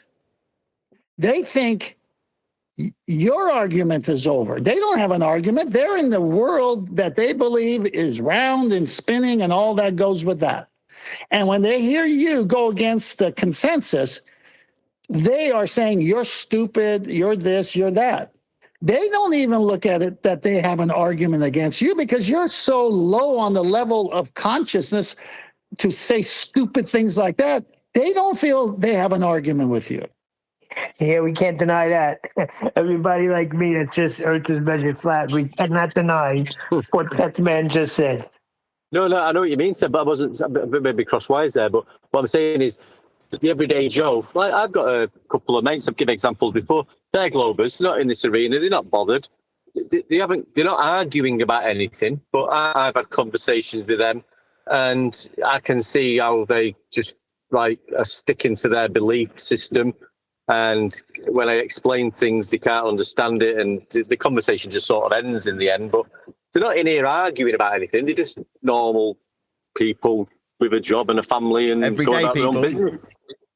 Well, that was the same thing when I debated that Jehovah's Witness in the basement of that church. He went back to his normal surroundings where there was no argument because everyone he hung out with was Jehovah's Witnesses. And then later, 5 years later or so, I get a call saying the scriptures you used bothered him so much because it was opposite of his normal surroundings and the false teachings of that religion, that he came out and brought, I think, 6 to 10 families out. So I wasn't even privy to that until I got that call. But the whole point is that while with me, there was a back and forth debating what the scriptures actually said. When he went back within his familiar surroundings, there was no argument. So with the people you were talking about, the familiar surrounding is this globe-infested, lying commercials and everything else. And they're not talking about it because everyone's there, and they're talking about their mortgage bill they're trying to make. They're trying to live life. They're not talking about the shape of the earth. But the minute you run into someone who says it's a measurement, but I know how you feel, I felt the same way, but here's what I found out. It's a measurement, and it's not what they're telling you. Now that, if that springs any kind of root, give it time. That person will be a flat earther. That's what I was just going to say. What you said to that person at the Jehovah's meeting burned in their mind, burned in their heart. Yeah. So when we went across people and we explained to them about how Earth is measured, that's going to burn in their mind. Yeah, planted a good seed there, yeah. But sometimes people come to you with information. Just for instance, I like to push it to the limit. Somebody came up to you and said your wife's cheating. You got 2 choices. You believe them and you go and pursue that, figure out if she is, or you just go, if I find out that she was, then my relationship's going to end, my world's going to go upside down. So maybe I don't want to know. I don't want to find out. One of those. And the person that tells their friend that the girl is cheating on him, he's the one that goes on the crap list because they both turn on him. Yeah, so it's better off not to tell them. Yeah. So everybody who says the world's a globe is technically cheating on you. That's true. Oh boy. I was thinking about like those other types of arguments. Maybe in a roundabout way, they're cheating on me. I knew the pun was coming. Bit of vaxy. Well, like a lot of the other arguments that, because I felt bad because I got into an argument with, not really an argument, but it got kind of heated when certain people presented what they think are good proofs, which is fine, like the Go Fast rocket. And at the end of the video, everyone's like, "Okay, well, I thought that was great. I give that an A. I give that an A." And I'm like, "I give that a D minus." And it turned to a whole thing. But the thing is, after you show the video, what the person that presents it says next is, "How does this work on a globe?"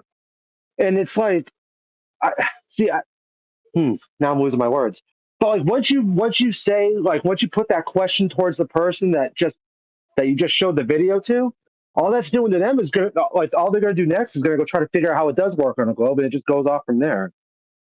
Like, Yeah, some people just they're want. okay to use if you already established that everything's measured flat and the Earth's a horizontal plane of reference. Then you can like look at stuff like that, and that's fine. It's just that's more of a secondary argument. It's not the primary one. The primary one's the strongest one that you should use first. So like all the other stuff is. There's always going to be that it's one great person to use that wants. afterwards. There's always going to be the person that wants the world to be a roast chicken, and then when you present them with how it's not, they're going to ask you how it works as a roast chicken. Correct. Actually, like in it's the more video, like, precise look, to the say- moon's it's- here. The moon's supposed, like, we look at the time and date. The moon's supposed to be over Australia. How is this going to work on a globe? Oh, well, I'll go find some Nicktoon videos that demonstrates how it works on a globe. Like, you're not going to win using stuff like that. Not that it's about winning or You're losing. going to need a measurement. You're going to need a measurement of a globe in the first instance. It's more precise to say a rotisserie No. chicken. Hold on, let me address what one deck said. No, one deck, because then you're essentially entertaining that fool, aren't you? When you're like, well, you need your measurement of a globe first. Well, no. That's like saying, well, you need Earth to be in the oven first. Is Earth in the oven? You're like, no, you're entertaining the fool. That's funny. Got a point there. Yeah, I know what you mean, but I maybe come across the wrong way. What I'm saying is that can't happen because there is no curve measurements for you to even talk about this. I come with the measurements of flat and straight. What the heck are you guys talking about? But if Earth was at 370 degrees, Neil, how does this work if Earth's a roast chicken? At 70 degrees, you got off a flat plane of reference. Well, how does that flat plane of reference work on a roast chicken, Neil? Well, if it's a finger-licking chicken, but you might just have the measurements missing, mate. It's a 15-degree-an-hour rotisserie chicken. Come on. I remember at one point you guys were talking about a flight, and I believe it was 10th that said, like, that's a third of the globe flown flat. And I always like that kind of analogy, thinking about it as, flattening the ball that is in their head. But at the same time, it kills the idea. Yeah. Very but good. In reality, there is no ball to be flattened. Yeah, the globe was measured flat. The Greeks all knew that. Yeah, the majority of the world believes live on a globe, and that in their mind has got the measurements don't even cross their mind about that. It's just what they've been told and what they see and pictures from NASA. But the measurements do not cross their mind. Yeah, but that's another thing. That always comes up too. 5,000 years ago, the Greeks knew it was a sphere.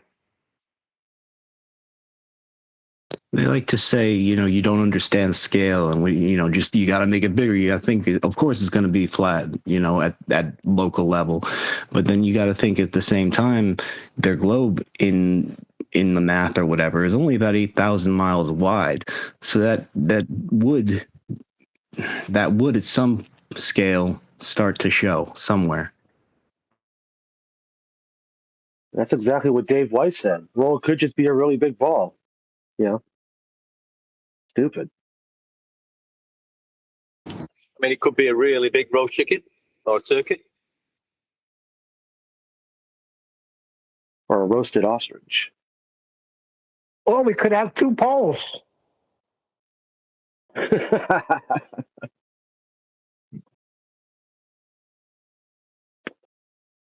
Not taking the rage bait, Neil.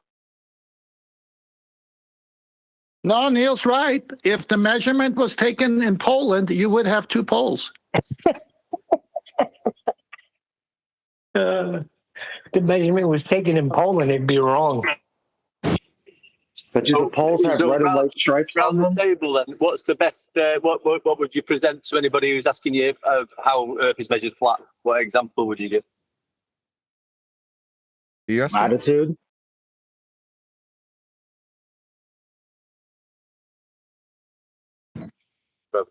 Be a bit more specific. Ask the question again. Who are you asking? Everybody. Longitudes, latitudes. Oh, right. Time zones. I'd give sea level. Yeah, but I mean, mean sea level. Right, I'm here. No, what I'm saying is, So, if you was to explain it in more detail, please do so.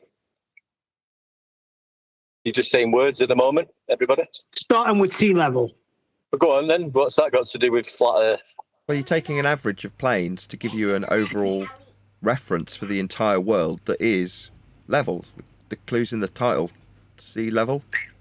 Well, the measurement process to achieve said average would require differentials along an axis that's vertical, perpendicular to planes that are averaged.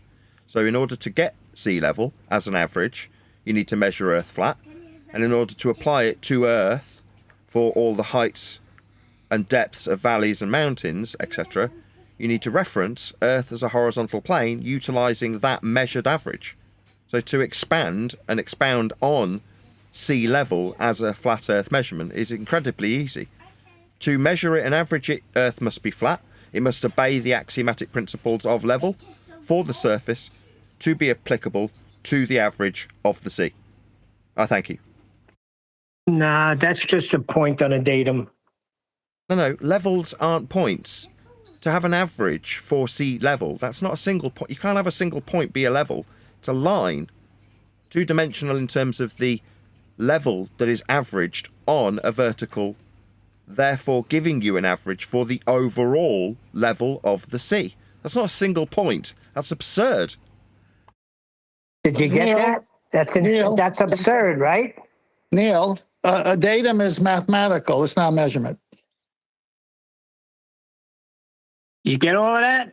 I'm glad, because that's what was in chat. Mean sea level is just a point on a datum.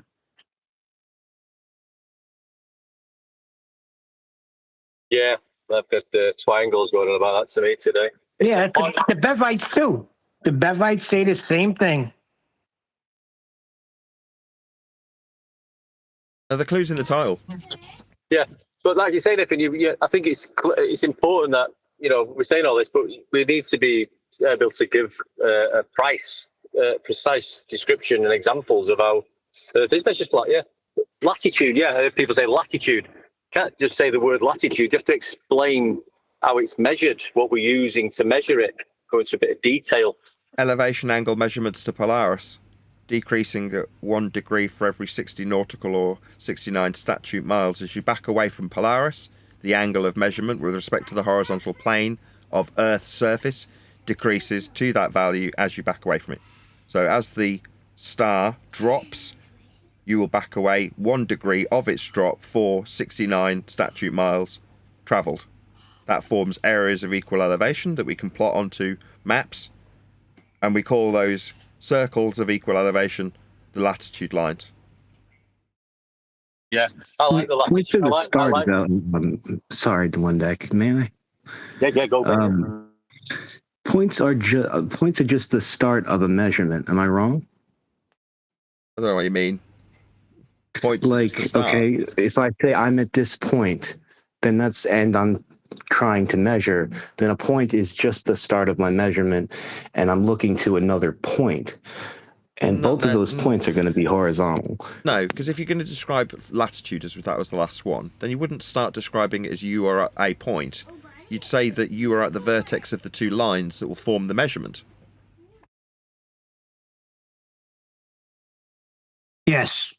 And when they say that mean sea level is just a point on a datum, then why isn't it mean sea point? But it's not. It's mean sea level, exactly. right? Yeah, wouldn't they call it sea point, dumbass? Yeah. And that's why I said to somebody, they were saying that it's a point. I said, well, you've got the elevation profile. You can get it on Google Earth or Maps or whatever you want to do. It's a horizontal distance, and which is probably miles or kilometers, which is a linear, straight distances. And you can put 2 points along that horizontal line and get the distance in between them. It's a horizontal linear distance on the elevation profile of Earth. There is such a thing as starting point, though, isn't there? Starting point. It's not a reference point. It's a reference plane. Correct. Okay, it's always going to be a plane. Sorry, Ted. So a vertex is where the two lines meet on that reference plane. The other 90 is the star's GP on that reference plane. Shared baseline. Zenith distance. Okay, so the point is the vertical part of the I guess fix or whatever you call it. Will you? Listen, you're giving Adam a hard time. Yes, Adam. Don't say 90. No, it's just clearer where you're wrong now. Well, you're talking about the crumbs. This is the crumbs that are exploitable by our opponents. Like, oh, right, well, if we're going to start at a single point, what we're describing as the vertex, one corner of a triangle, with respect to a point below a star that you're measuring along the surface level with a line along the surface level and a line up to the star, right? That's what you're actually going to be doing. Now, if you're going to be measuring, I don't know, Polaris in this specific example, the opponent's got to find some wiggle room within that description. And the wiggle room is found within the single point that you start at. And they can say, well, that's just a single point on a datum. Like, okay, so what you're saying is if we take one tiny little aspect of how the measurement's taken in a vacuum and exclude absolutely everything, including the whole point of doing it, we can just about eke out one little crumb that also applies to a ball. See how there's a single point in this ball? And then they go from there. Now, when you break it down like that, do you see how pathetic it is? Not you, Adam, but the attempt to take this little mere morsel, this crumb, as it was described earlier, and expound that out into a ball. It's sad. That sounds like answering a fool according to his folly. How did they come up with all of that? Hey, Neil. I know you go way back. Doesn't Nathan sound like, when he's saying it, he sound like Gazoo talking to Fred Flintstone? Dumb. Yeah, Gazoo. Right, That's Gazoo. a good one.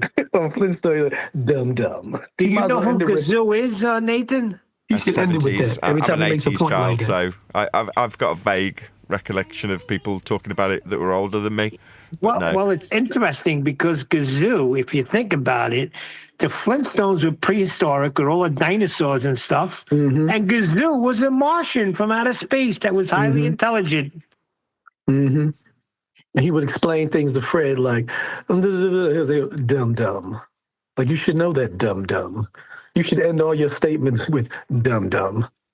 Yeah, but did you see how they had, as a child, they had space and dinosaurs together as one? Yeah. Boy, the indoctrination starts early, doesn't it? Yep, very early. This just reminds me of Red Dwarf. So the opening scene of one of the Red Dwarf episodes, there's the cat and Lister, and they're sat on the bunk beds. And Lister says to the cat, would you sleep with Wilma Flintstone? And the cat says, yeah, hell yeah, she's well sexy. And he goes, yeah. He says, what about Betty? And cat goes, I'd go with Betty, but I'd be thinking of Wilma.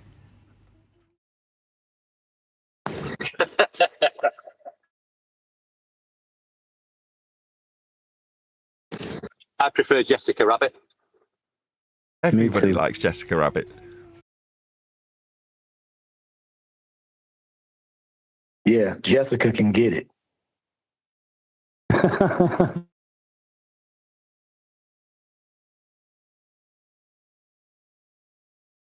Right, I think I've lowered the tone enough to end the show.